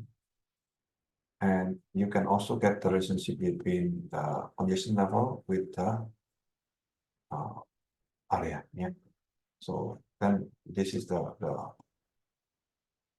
typical value that we can use. With that, we can also check many other derivation if you are interested. So, for example, with the space capacity, okay, or what is the actual number of people that can be accommodated in one space. Okay, and from there you can calculate this value, okay, based on grid-shift formula a while ago. So in general, okay, there is certain equivalent, okay, with this, the ratio of number of pedestrians over the space capacity is actually equal to the ratio between the density and maximum density. Yeah. This is also happen not only pedestrian, also for car. Yeah. So with that, I hope you can get the space capacity ratio if you want to get. This is the congestion level with the space capacity ratio. Yeah. I'm not sure if this is interesting, but at least the travel time, yeah, in terms of value that you can put in this is something that you can use in practice. Yeah. Yeah. Okay, so up to here, is there any question, discussion?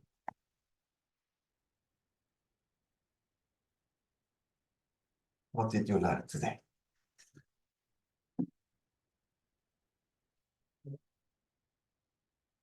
Am I too fast or?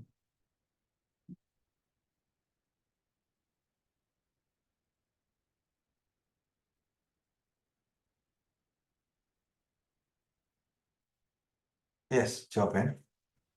Sir, I have a question, sir, regarding the assignment, sir. Which assignment? The one you told us a while ago, sir. Okay, in the Moodle. Okay, so you use screen seal, the same that we just discussed. Okay, that is linear speed density. And then you can just put the free flow speed and jump density in two cells. Okay, after that you just plot. Okay, you just We plot. will not do the the one you discussed, sir, with the intercept like that, sir. Hmm? The You, one with the intercept, sir, in the lecture yes, slides, sir. you don't need to calculate the regression because you already get the as input, yeah, free flow speed and density. Okay, sir. Okay, sir. Thank you, sir. Okay, and then you just plot. So the plot is rather simple. Okay? But when you do this assignment, then you can start to see the expected is the same as in the slide. Okay? So speed density and so on. But I hope you can start to see that the volume, okay, is actually also function of speed and function of density, while the speed is function of density. There are two functions there. Okay, it's a function inside function. I hope that is the big lesson that you can take from there. This assignment. Okay. So how about, sir, since we are what do you call this? We will be the one who will determine the density, sir. Density. What is the step? What is the step you are requiring us? Every 10, sir, or every 1 or every 5? For the speed density. Yes, sir. Since we will be the one who will input the UF and KJ. How about, sir, when we will What do is the typical value of maximum speed? Say, for example, if you put a vehicle or pedestrian, okay. For pedestrian, I have put in the slide. Okay, vehicles also I already put in the slide. So, say, for example, for vehicles, what is the typical value of vehicles maximum speed?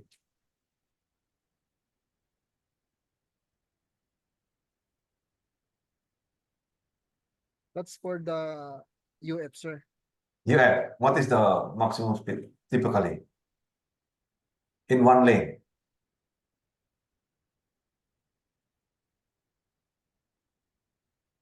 100, sir, like that.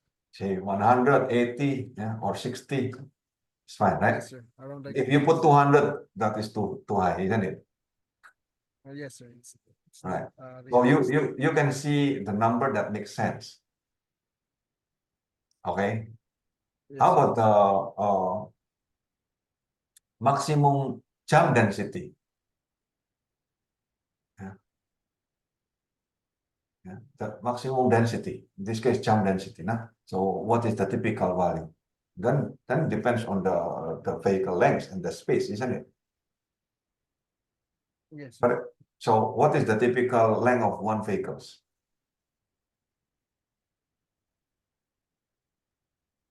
Check in Google. Okay, what is the typical length of one vehicle? So between 4 to 5 meters, right? So one car. Then the cup is probably at very high density. You still have the cup of 1 meter, right? So in that case, you have 5 meter. Then Yes, sir. density is probably 1000 divided by 5. That is about 200. Correct? Oh, 200. Okay. So we will use 100 and 200, sir. So you can use that 100 and 200. Okay. Then what you need to do, okay, is the plot. Okay. So I give you example here. Can I share the screen?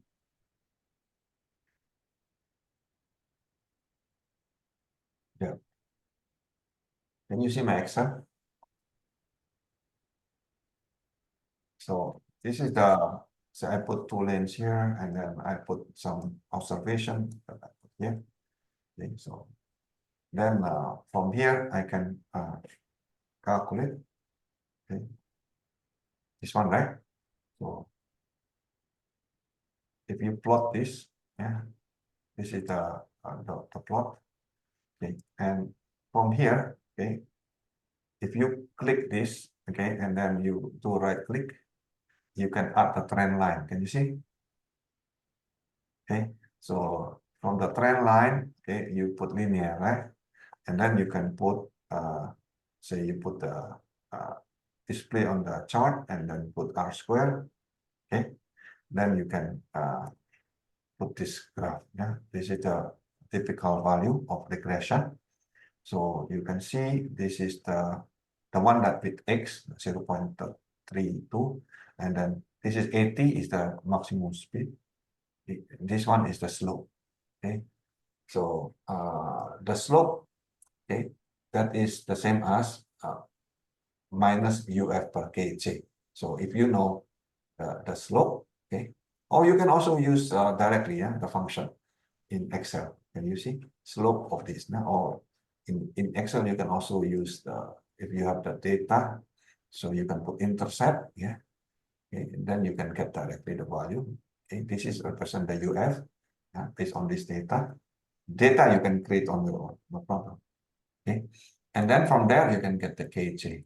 Yeah, see, here I put 250 and 80. So this is the one that I put it here.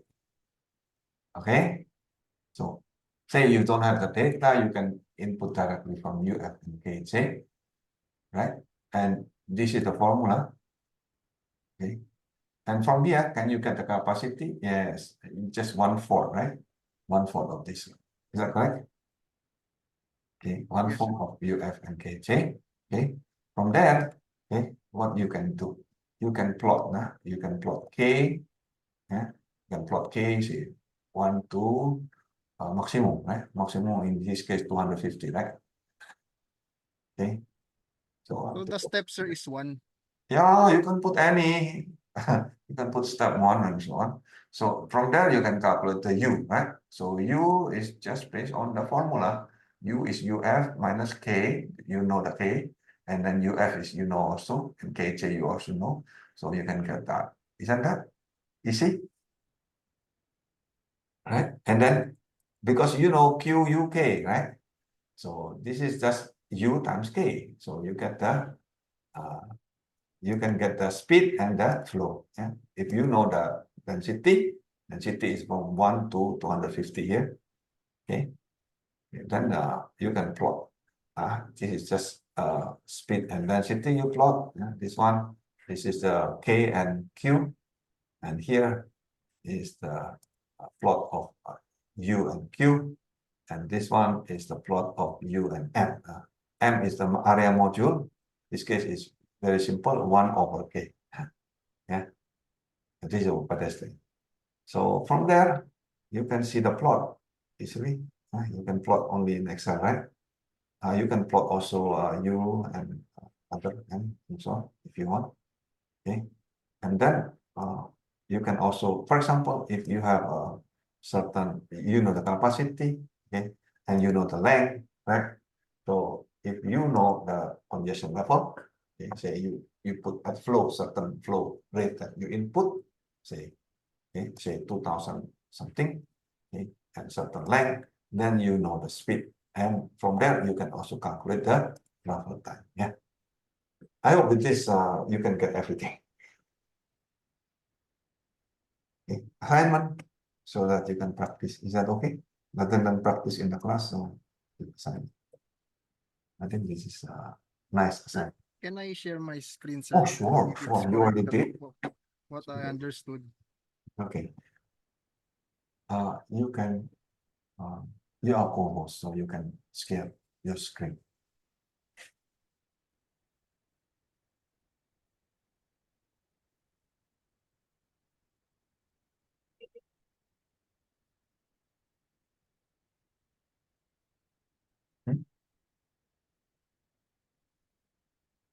Can anyone see Joben's screen? Not yet. I think it's lagging, sir. Oh, I see. It's loading, sir. Okay.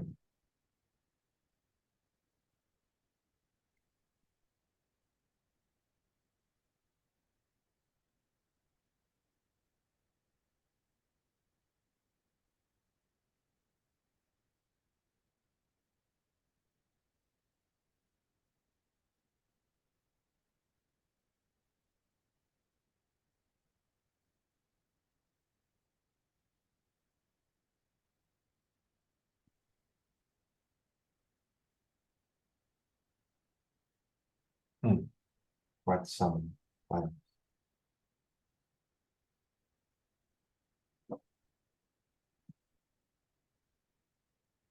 What do you want to show there, Joben? Sir, I'm just confused, sir, if I need to do the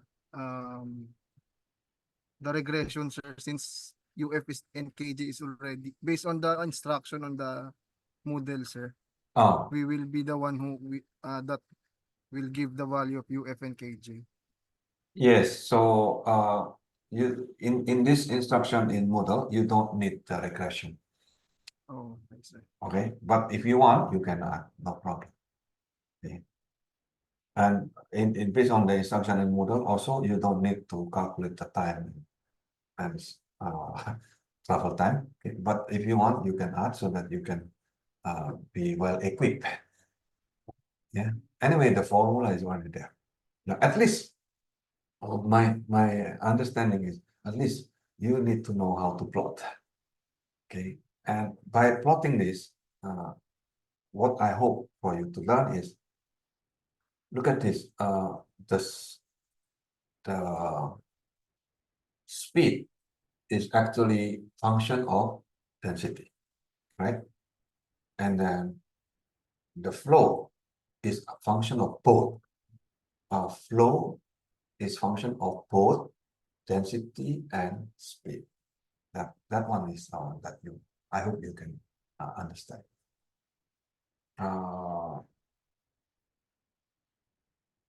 A long time ago, okay, I got this similar problems. Okay, I don't know that actually flow should be a function of both uh, density and speed. Okay, then I plot and I did not get that result. Okay. So then I start to realize something wrong. Okay. So what the book say is not correct, or is it me who is not correct? So apparently me who was not correct, right? So then this is very nice assignment so that you can start to realize the meaning of two function. Yeah. Function inside function. That's why if you look at the in the slide, I don't use d, I put del. That means a partial derivative. Yeah, because that is a function of two variables, not one variables.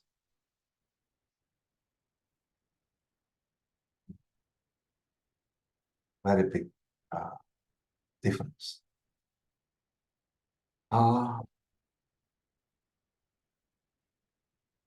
Then do you still want to present your things, Chopin, or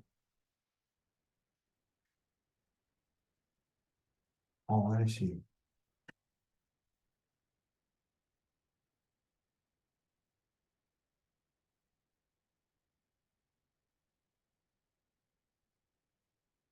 Okay, any other question, comments, critics, suggestion? Sir, Yes. the one we'll upload is the spreadsheet only. Oh, that's question only. Okay. Good job. Hello, sir. Sorry, Hello. I got disconnected. Yeah, that's why it disappeared. So can I reshare my screen, sir? Sure, please. I can't share my screen. Oh, sorry, I need to put you as co-host. Which is a little bit strange. Setting. Okay, go.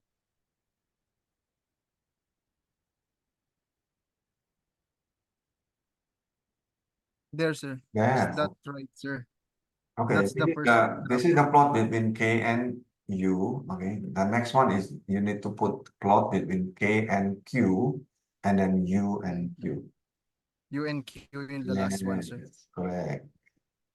So when you plot, insert, yeah, and then XY, yeah, that one. Right one, sir. Yeah, see, you got it. Then the last one, sir, this K and Q.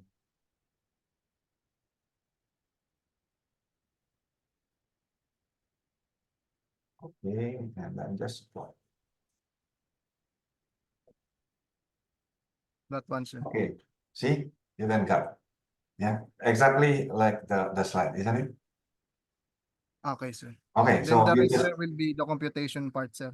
yes, if you want, you can add more, so you can calculate the speed, the time, okay, at certain flow, for example. Yeah, Okay, sir. so you Thank can you, sir. get the idea why we discuss about this one.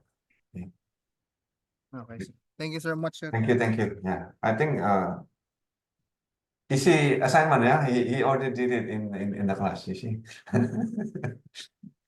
Right? Okay. So good. So next one. The next one is car following theory.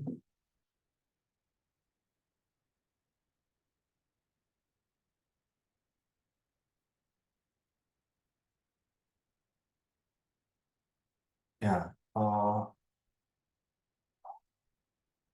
Okay. This car following. Okay. You can go to the next slide.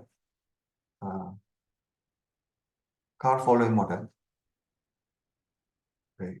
So the assignment is up. What is the value? This is for the next week, yeah? Next week assignment, not this week. Oh, until 26. Is that okay? Yeah, this is quite big. Okay. So let's go to the slide of car following model. This is basically about microscopic, yeah? Microscopic traffic analysis.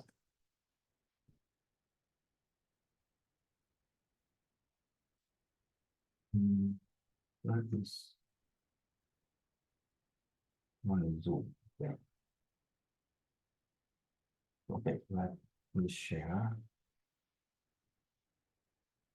So this is the car following model of two vehicles. Okay, so you can put the time. Can you see my spreadsheet?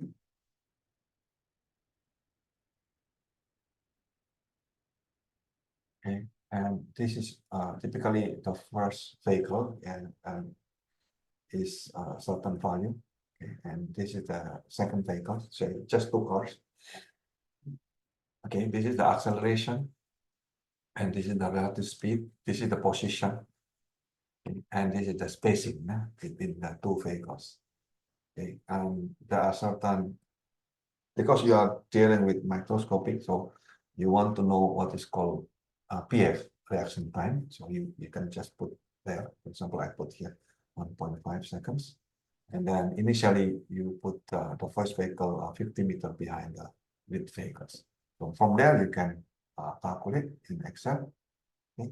And you can start to see the value of spacing, the speed, and this is a space and time. Yeah? So this is the two the position of vehicles over time. Okay. Okay, let me go to the slide. Okay. So let's do an introduction to this car-following model. Okay, the material is from the traffic flow theory books, okay, of Kerloch and Huber. It is also in the model. You can check there also. Yeah. The book is for very, very good book, that one. Okay, so you can just read the whole book if you want. Okay, so let's talk about things first. Yeah. First, we discuss about spacing to capacity, spacing to density, and then car volume model, and then stability, and then go to more general. Okay. So highway capacity manual have this kind of capacity. So if you have say capacity in here, we use C. Yeah. So based on that book, so U is the velocity or ergo, and S in here is the average spacing bumper to bumper, okay, in meter. This is for car, right? So then based on this, we can say that capacity is between 1,100 to 1,900. Yeah. A while ago, I put 1.5 to 2,500. Yeah. That's depending on the ideal condition, yeah, of the lane width. Yeah.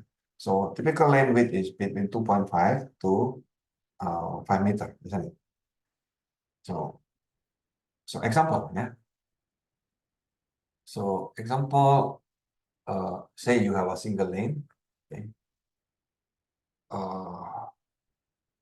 Capacity of a single lane is 1.5. Okay. Then question is, what will be the spacing bumper to bumper for this 1, 2, 3, 4 speed? Okay. So the formula is the same. Okay. So say I put 30 here, the last one. So then the spacing is just down here, so I put it in the other side. So then spacing is 1,000 U over C, isn't it? Okay. Then U is 130 divided by 1.5. Then you get 20 meter. Okay. So then if you have a speed, it's supposed to be say 5, 10, 20, and 30, then the spacing is this typical value. Yeah. So this is the you can see, okay, for the same capacity, the spacing between vehicles is getting larger when the speed is larger, right? Of course, you see. Yeah, but this is very interesting. You can put that into formula, okay, and very typical. Okay, so then you ask what is the typical speed for urban? Yeah? So these are the assumption of the speed. So, but you can use these values for the typical speed for urban road and suburban road and highway. Yeah, so these are the typical speed that you can use. Okay.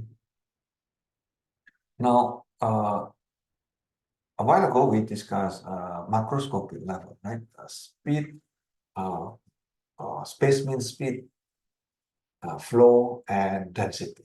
Yeah. Then we now need to go into detail. Yeah? So how about microscopic level? In microscopic level, we call it spacing, right? What is spacing? Spacing is the average distance, bumper to bumper, between two consecutive vehicles in the same lane. Yeah, so in this case, meter, right? So macroscopically, that is the same as density. Yeah, density is the number of vehicles per lane. Yeah? In the space. So in this case, vehicle per kilometer. Yeah. So if S and K are the notation for spacing and density. Then this is the unit conversion. Yeah, after you put in the same unit, then the formula is easy. S equal 1 over K. Okay. Example. So if the average bumper to bumper between two vehicles is 5 something meter, okay, then what will be the traffic density? So then you put it, this is in meter, right? Traffic density is in kilometer. So then you put 1000 here. Yeah, it's not 1 over S, but 1 in here is supposed to be in the same unit. Clear, yeah? So in this case, this is in meter, this is in kilometer, so you need to put in the same unit, so become 1000. Yeah. So why I put rational number here so that I can get nice number integer, yeah, in the density. Next performance, yeah, indicator is headway. Yeah. So again, headway. Okay. A while ago, is spacing is the average space, right? So headway is the average time. Okay. Again, measuring bumper to bumper. Okay, from the stationary observer. Yeah. Bumper to bumper between two consecutive vehicles in a lane. Oh, this is supposed to be not in meter. I think I made a mistake here. It's supposed to be in seconds. Yeah. I just copy. I did not check correctly. Yeah. This is supposed to be in seconds. Yeah. So the average time, bumper to bumper between consecutive vehicles in a lane, so measure in seconds, right? So then macroscopically, headway is equivalent to flow. So again, after unit conversion, you can easily put that Q equal to 1 over headway. Okay. So be careful, this one is in second, this one is vehicle per hour. So in that case, the unit must be in the same unit. Okay, so 1 hour is 3600 seconds. So the question is how to measure the headway. Yeah? The flow is maximum when the headway is minimum, isn't it? Because of this formula. Yeah. So then typically, if you have queuing in the intersection like this, so the vehicle, this is the first vehicle, this is the second vehicle, and so on, going to that direction. Okay. Once the traffic signal turn from red to green, okay, and this is the first vehicle, okay, the headway is very big, this is the second vehicle, third vehicle, and so on, okay, and eventually the headway will become flat. Okay, if you take the measurement, this is a very typical case. Okay? So this is the one that we use as the average headway. Okay, so this is the typical headway, and how about the rest is called lost time. Okay, so example, okay, if the average headway is, after you stabilize a while ago, is 2.4 seconds. Okay, assuming that the traffic signal is always green. Yeah, what is the saturation flow rate? So the term saturation flow is basically capacity, but this is for typical traffic signal. Okay, so in this case, again, we use the same formula. Okay, but we need to put in the same unit. So because this is in hour and the other one in seconds, so you need to put in the same unit. So 3600 divided by 2.4. So you get 1,500 vehicles. Yeah,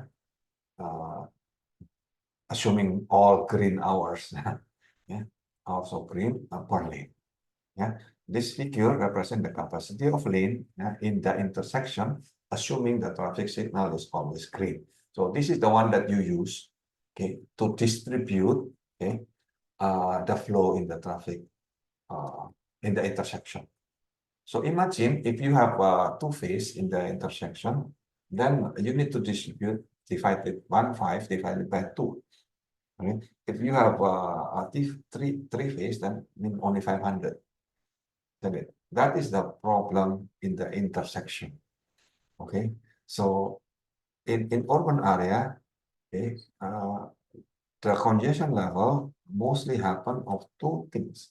Okay, one is because of the in the intersection, you need to distribute among all the conflicting vehicles direction. Okay, and second is because of the bottleneck. Okay, okay. Bottleneck means like a bottle. So this is, for example, the number of flow.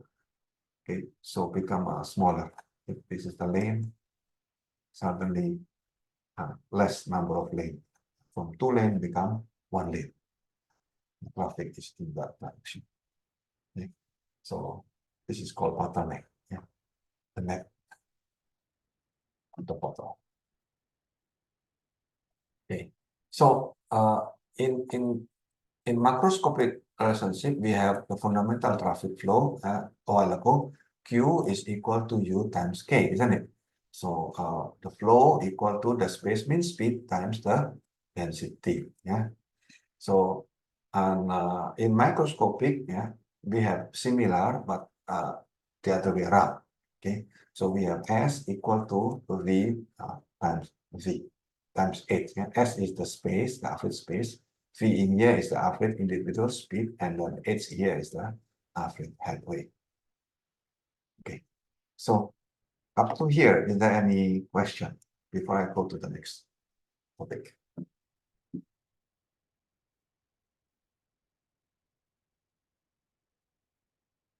So we discussed two parts. Okay, one is macroscopic level of traffic flow. The other one is the micro. Okay, in macroscopic you have three indicator named flow, space mean speed, and density. Okay, and then in the microscopic level you have individual speed of the vehicle, average spacing, and then average headway. Okay, they are equivalent to each other. So you can see the connection between micro and macro.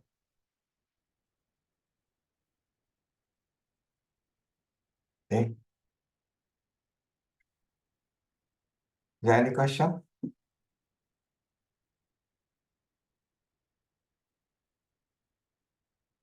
Okay, so if not, I can go to the next topic. It is car following model. Okay, let me share the screen.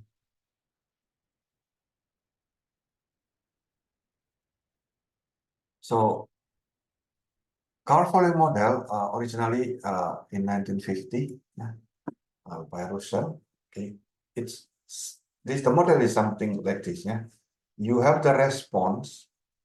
Okay, is equal to sensitivity times stimulus. Okay.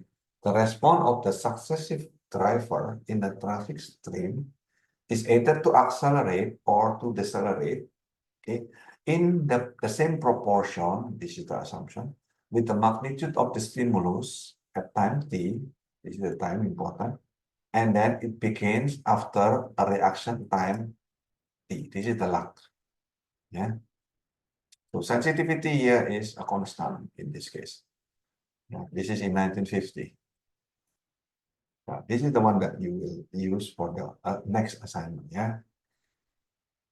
So let's assume okay, the driver will space his vehicle at certain distance. So the space we put it as okay, which depends on the t.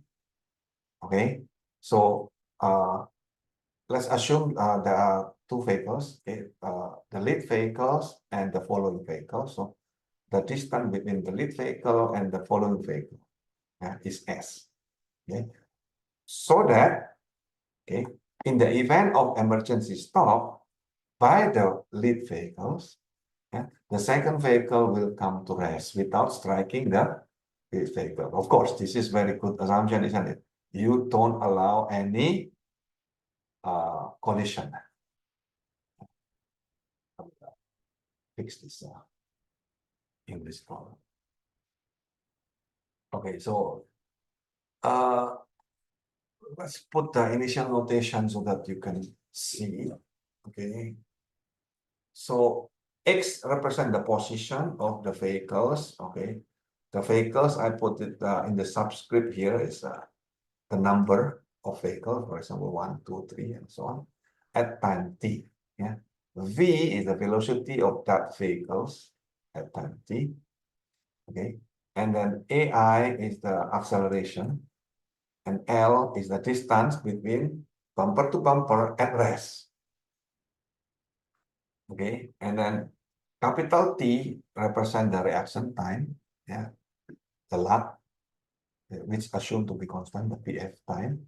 And then now we can calculate this spacing, yeah, the spacing between the vehicles to vehicles. So this again depends on T. So this is the position of the first vehicle and the next vehicle, right? So when we put drawing, okay, this is typically first, this is the lead vehicles, the green one, okay, and this is the second vehicle, the yellow one. This is following vehicles. They are moving, okay, and then the first vehicles, this is at time t0, for example, and then this is that time t1. Yeah. So what happened? After some times, okay, this lead vehicle stop. Okay, after moving x1, for example, this lead vehicle stop. Okay, then the second vehicle travel from this time to here. Yeah, the the length, okay, of travel, okay, from t0 to t1 is x2. Yeah, from here to here. Okay, so that, okay, when this vehicle, the first vehicle stop, okay, there is still spacing L. Yeah. Be careful, yeah. This L is not this graph. It's not, yeah. This is the L is spacing. So the L is between bumper to bumper. Is that okay? So then we can, based on that figure, we can see S plus X1 here, okay, is the same as X2 plus L. Yeah, this is different time, but you can see this relationship from this graph, isn't it? So from the law of motion with physics in high school, okay, we put constant acceleration A, then we know that the position is depends on the speed square divided by acceleration, yeah, divided by 2 of acceleration. In this case, about the x2, based on that, time multiplied by the speed and the acceleration, yeah.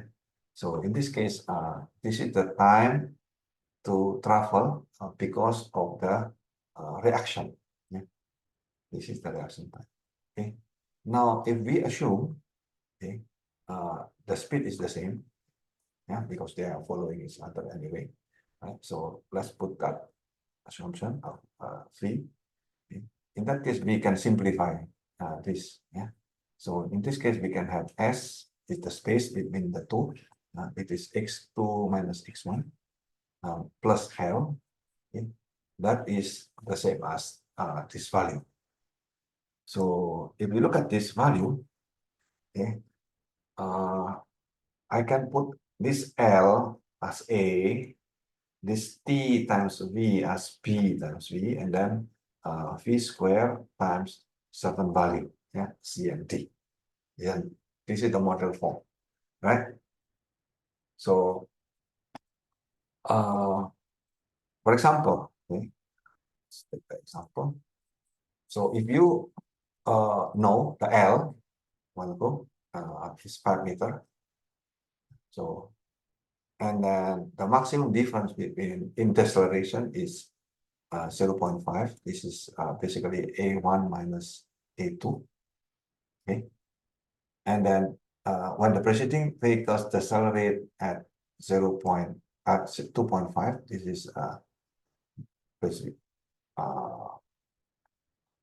A1 and 2.5. Okay, and then the driver reaction time is 1. This is the T. Okay, then we assume that the driver space between the set will stop safely. The question is, what is the maximum flow and the speed can occur in this lane? Yeah, so first thing that you need to do is to check, put the name of variable so that you know what to do, right? And after that, you can calculate. So you put that into the equation a while ago, right? So you can input the V, okay, 1/4, 1/5. Then you get the minimum spacing, and you can get the highway, minimum headway, and the flow, right? And then you want to get the maximum flow. Okay, that means you take the first derivative equated to 0. Okay, if you don't know how to derive, no problem. You go to a Wolfram alpha and then you input this volume. You can get this equation. Yeah, and then put that into the value. Okay, then you can get V is equal to 10 meter per second. This is the same as 36 kilometer per hour. So in that case, the headway you can put in, because now you know the V. Okay, then you can get the headway is about 2 seconds. In that case, again, because you know the headway is 2 seconds, the capacity is basically the maximum flow, which is 3,600 divided by 2. So you can get 1,800 vehicles per hour per lane. Okay, so knowing the space and the reaction time, okay, and the time until they stop, the length until they stop, the spacing until they stop, then you can get everything else. This is very interesting, okay, because you can now get a lot of things from simple model. Okay, so typically the book have no color, so I just color. Yeah, this is the first vehicles, okay, and this is the second vehicles, n+1. And initially you have S, and you travel xn. Okay, and then say in here the first vehicle stop. Yeah? At certain time the first vehicle stop. This is the stopping distance. Yeah, D3, and for the N is the lead vehicles here, and this is the L a while ago, which is the stopping space. Okay, so then you can calculate the distance travel during the time T. This is what is this? This is the reaction time. Yeah, when they react to stop, they these second vehicles need to put certain distance, and then this is the time that the second the following vehicles need to brake. Yeah, so until it really break, yeah, then this is the T2. Okay, so this is the time when the second vehicle initiate deceleration. Do you get the idea or not? Okay, this is initially, okay, and this is the after sometimes. Okay, with that we can develop a little bit more complicated model. Okay, so again, to develop the model, I need to introduce you with the notation. Yeah, I use the same notation a while ago. Okay, now I just add t here so that you can see this is a function of time. Okay, I also use the same value for s. Yeah, now we add 3 more things. Yeah, d1, d2, and d3. Yeah, so d1 is the distance traveled by the second vehicles during reaction time. It is this one, d1. Okay, and then d2 distance traveled by the preceding vehicles during deceleration. Yeah, the volume equation is given a while ago. Okay, and then this is the D3 is the distance traveled by the lead vehicle, yeah, the vehicle N during the deceleration until they stop. Okay, so this is different story than earlier. So what happened? We can start to calculate the desired spacing, okay, so that no vehicle will occur in the event of sudden stop. Yeah, so you can get the D1 plus D2 plus L plus minus the D3. Yeah. So then you can calculate from the calculus, you know, the velocity is V is dx dt. Yeah. So be careful. I put new notation here. Velocity is x dot. Yeah. Why? Because this is dx dt. Yeah. Acceleration, okay, we put a new notation 2 dot. Yeah. Why? Because this is derived from the position 2 times. Okay, so when you put x2 dot like that, that means this is acceleration. Yeah, with 1 dot, that means velocity. Okay, now the spacing is just the difference in the space, right? So xn minus xn plus 1 of the same time. So that is the same as d1 plus d2 plus l minus d3. Okay, so then we can input everything. Yeah, d1 is this is the value, d2 this is the value, l is l, then d3 is this is the value. Yeah. So be careful here. This is look like simple, but this is not as simple as you think. This is velocity. This is velocity square. This is the acceleration. Yeah, this is velocity square. This is the acceleration. Is that okay? Okay. From there we can derive. Can derive if the stopping distance between two vehicles is assumed to be equal. So in this case, T2 is equal to T3. Then we can simplify further. Okay, and then after that we can derive with respect to T. Yeah. So this is the what is this? This is the relative velocity. Yeah. This is the first dot. This is the relative velocity, and then we can calculate the acceleration. Okay. So look at this. This is the formula that we will use. Okay, the one in yellow. This is exactly the one that proposed, yeah, by the original moving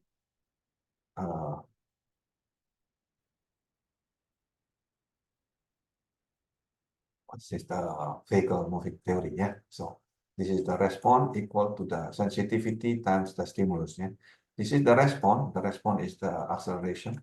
The sensitivity in this case is this one. Okay, and the stimulus is the relative velocity. Yeah, this is the form. Okay, then you are asking, oh, what is this T? Yeah, this is the PF time. Yeah? PF time, okay, the T is the PF time that represents the reaction of the time of the driver from the moment of the situation perceived until the moment the response is executed. Yeah, so PF means is a appreciation of perception, intellect, emotion, and volition. Yeah, this is very important numbers. Yeah, typically between 1 second to 2.5 seconds. Yeah, this is for the safety. Okay, so your safety factor is here. Okay, so what is PF? From the time the driver start to notice the obstacle, so based on the observation of the driver, okay, now depending on the intellectual of the driver, then it realize, identify that this is a hazard or not. Okay, so and then emotion mean how is the feeling of urgency to react, and this is the actual action, okay, to press the brake pedal. Okay, so there are certain time you need in order to make that reaction time. Yeah, so PF is basically reaction time of the driver when they see the hazard until it actual brake. Okay.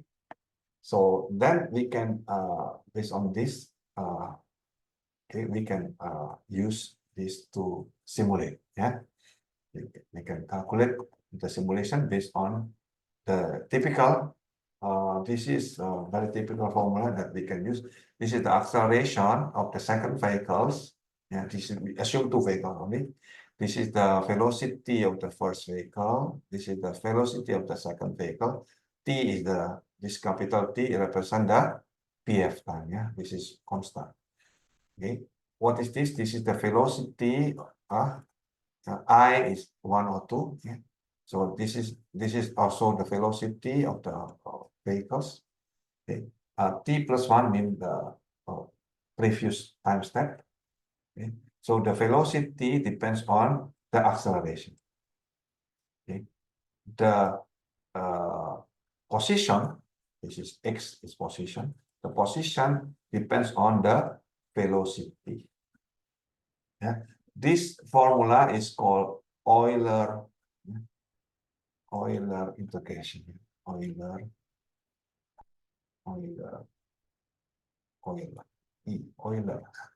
and integration. Yeah. You can check in Google. Yeah, this is typical to solve any differential equation. Okay, and this is the thing that you will do. Okay, for assignment next week. Yeah. So say you have T is 1.5. Okay, and you set the lead vehicles 36 kilometers per hour. It is the same as 10 meters per second. Say you assume, say 25 meters behind. Then you need to plot, yeah, plot the spacing, this time and the position, yeah. So then you put this value, yeah. So initially you put 25 behind, right? This is the input that you have. So this is 36 is in kilometer per hour, so you need to put it into meter per second. So this is the one that I put it here. Okay. Then you can calculate everything else based on those formula. Okay. And this is probably your reference so that once you do it, you can calculate everything based on this.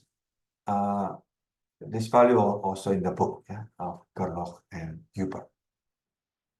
Okay, and then you plot. Yeah? You plot between time and spacing, plot between time and relative speed, and this is the time and the position between the two vehicles. Yeah? Position is x. Yeah. So if you look at this position and time, this is called space time. Yeah. What happened to this line? Yeah. In the vertical line, we have the difference of position. So this is represent the spacing. Yeah.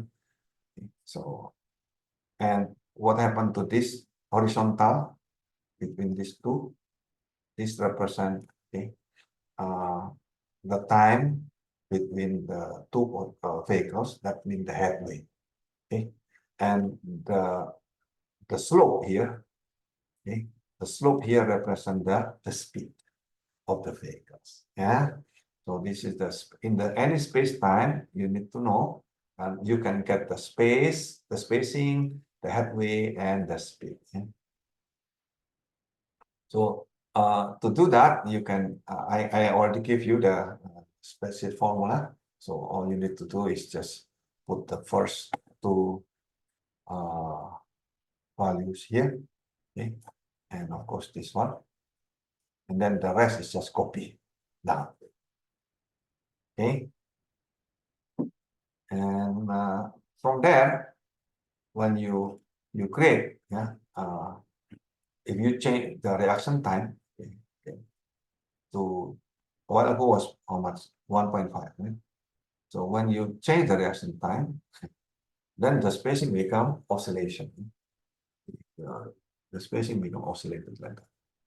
The relative speed also oscillate. Yeah. So there is some kind of instability. Now this is interesting. Yeah. there is some kind of instability when the reaction time change. Okay, and interestingly, when you put, say, for example, the reaction time now becomes 0.4, okay, or the instability become much bigger. So this is unstable. Okay, the position become unstable up to negative and positive, very, very big instability. Okay, so of course this is not correct. Yeah, so then you can start to see the reaction time that very low is not good. And so you will feel good that there is a reaction time which is quite slow, U1, okay, 1.5. Because of that, traffic become more stable actually. Right. Then the discussion is, hey, in the near future, okay, autonomous vehicles may get very small reaction time compared to human, right? Then it actually can lead to traffic instability, isn't it? You know, yeah, this is a interesting phenomena that you can start to notice. Yeah. From very simple formula, okay, only two vehicles, well, you can get a lot. Okay, and this has been developed a lot of time from 1950 until today. Okay. So, and one of the generic model, more general than that, is this one. Yeah. So now you have remember the sensitivity available, then this is the stimulus, this is the response. Yeah, the response is still the same, acceleration. The stimulus still the same, the relative speed. Okay, and the sensitivity now changed. Okay, now say in 1961, this is proposed by Cassis and one and Rotary. The sensitivity now depends on time and depends on certain parameter, alpha and L. And now the sensitivity depends on the position, okay, and the speed. Okay. So now we have three parameters now. I have alpha, M, and L. Okay, based on this, okay, interestingly, many people are reported. Yeah.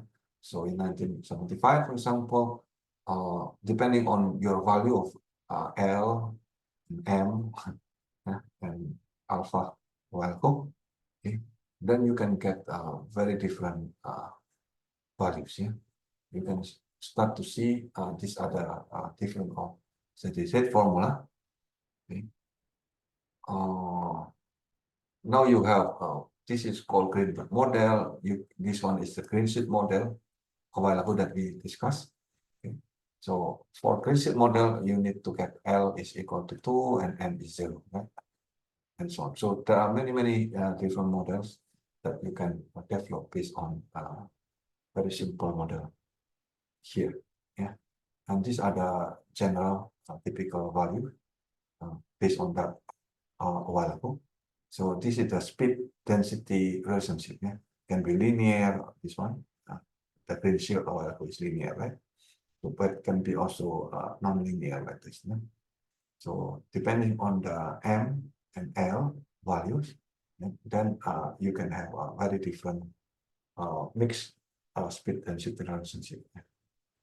So of course, there are some assumption in this value that there is certain angle, yeah, of the driver to see the next vehicles.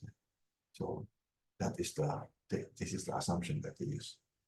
So what is the limitation of the car Collins model? Okay, so when the vehicles are separated by a time had be greater than 6 seconds, okay, so that means very low traffic.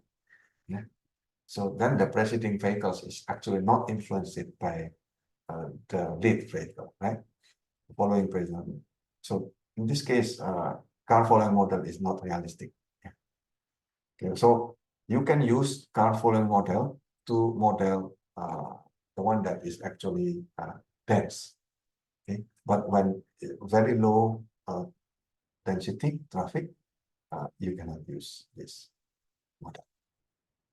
Okay, so based on that, you can start to do the assignment. Right? Okay. So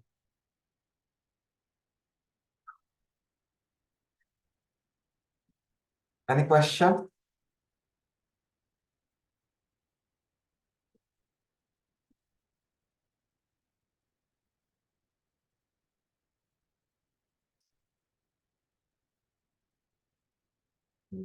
So you have one assignment for 1 week, and then this one is for the following weeks.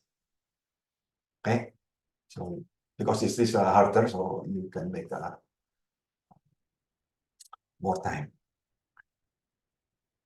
Okay, instead of 2 models, you can make it several models. Okay, so I can show you again the typical example of the car following model. So you go to the model. I have example of this traffic animation in terms of traffic as an animation, right?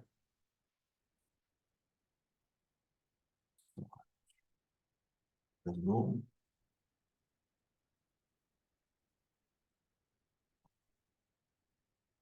Okay, so you go to model introduction and then example of traffic microscopic traffic animation.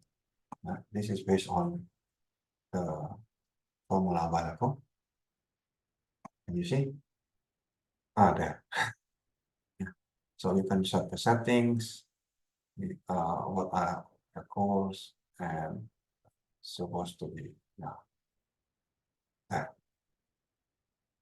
I put different type of vehicle. Yeah, not really nice, but it works. So I put motorcycle, bus, and cars. So you can split up the animation.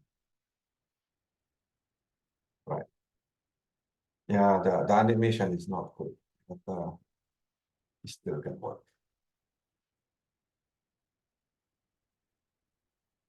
Okay, with that, so is there any question or you can open by yourself on this. Okay. Oh, this is nice. Okay. For the group project, now we have 12 again, 2 left, but because of the policy that they cannot take the elective, and then 2 in, right? So please accommodate the 2 person who just joined. Who is that? The person who just joined?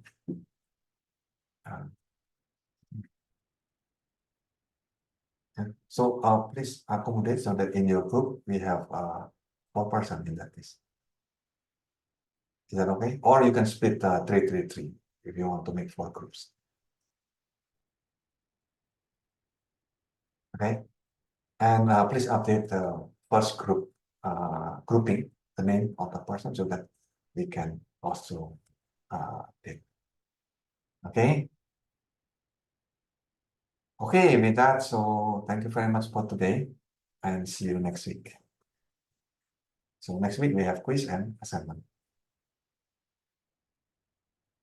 Okay. Yeah. Okay. Thank you. Yes. Yes, sir. Yes. Thanks, sir. You. I close the recording.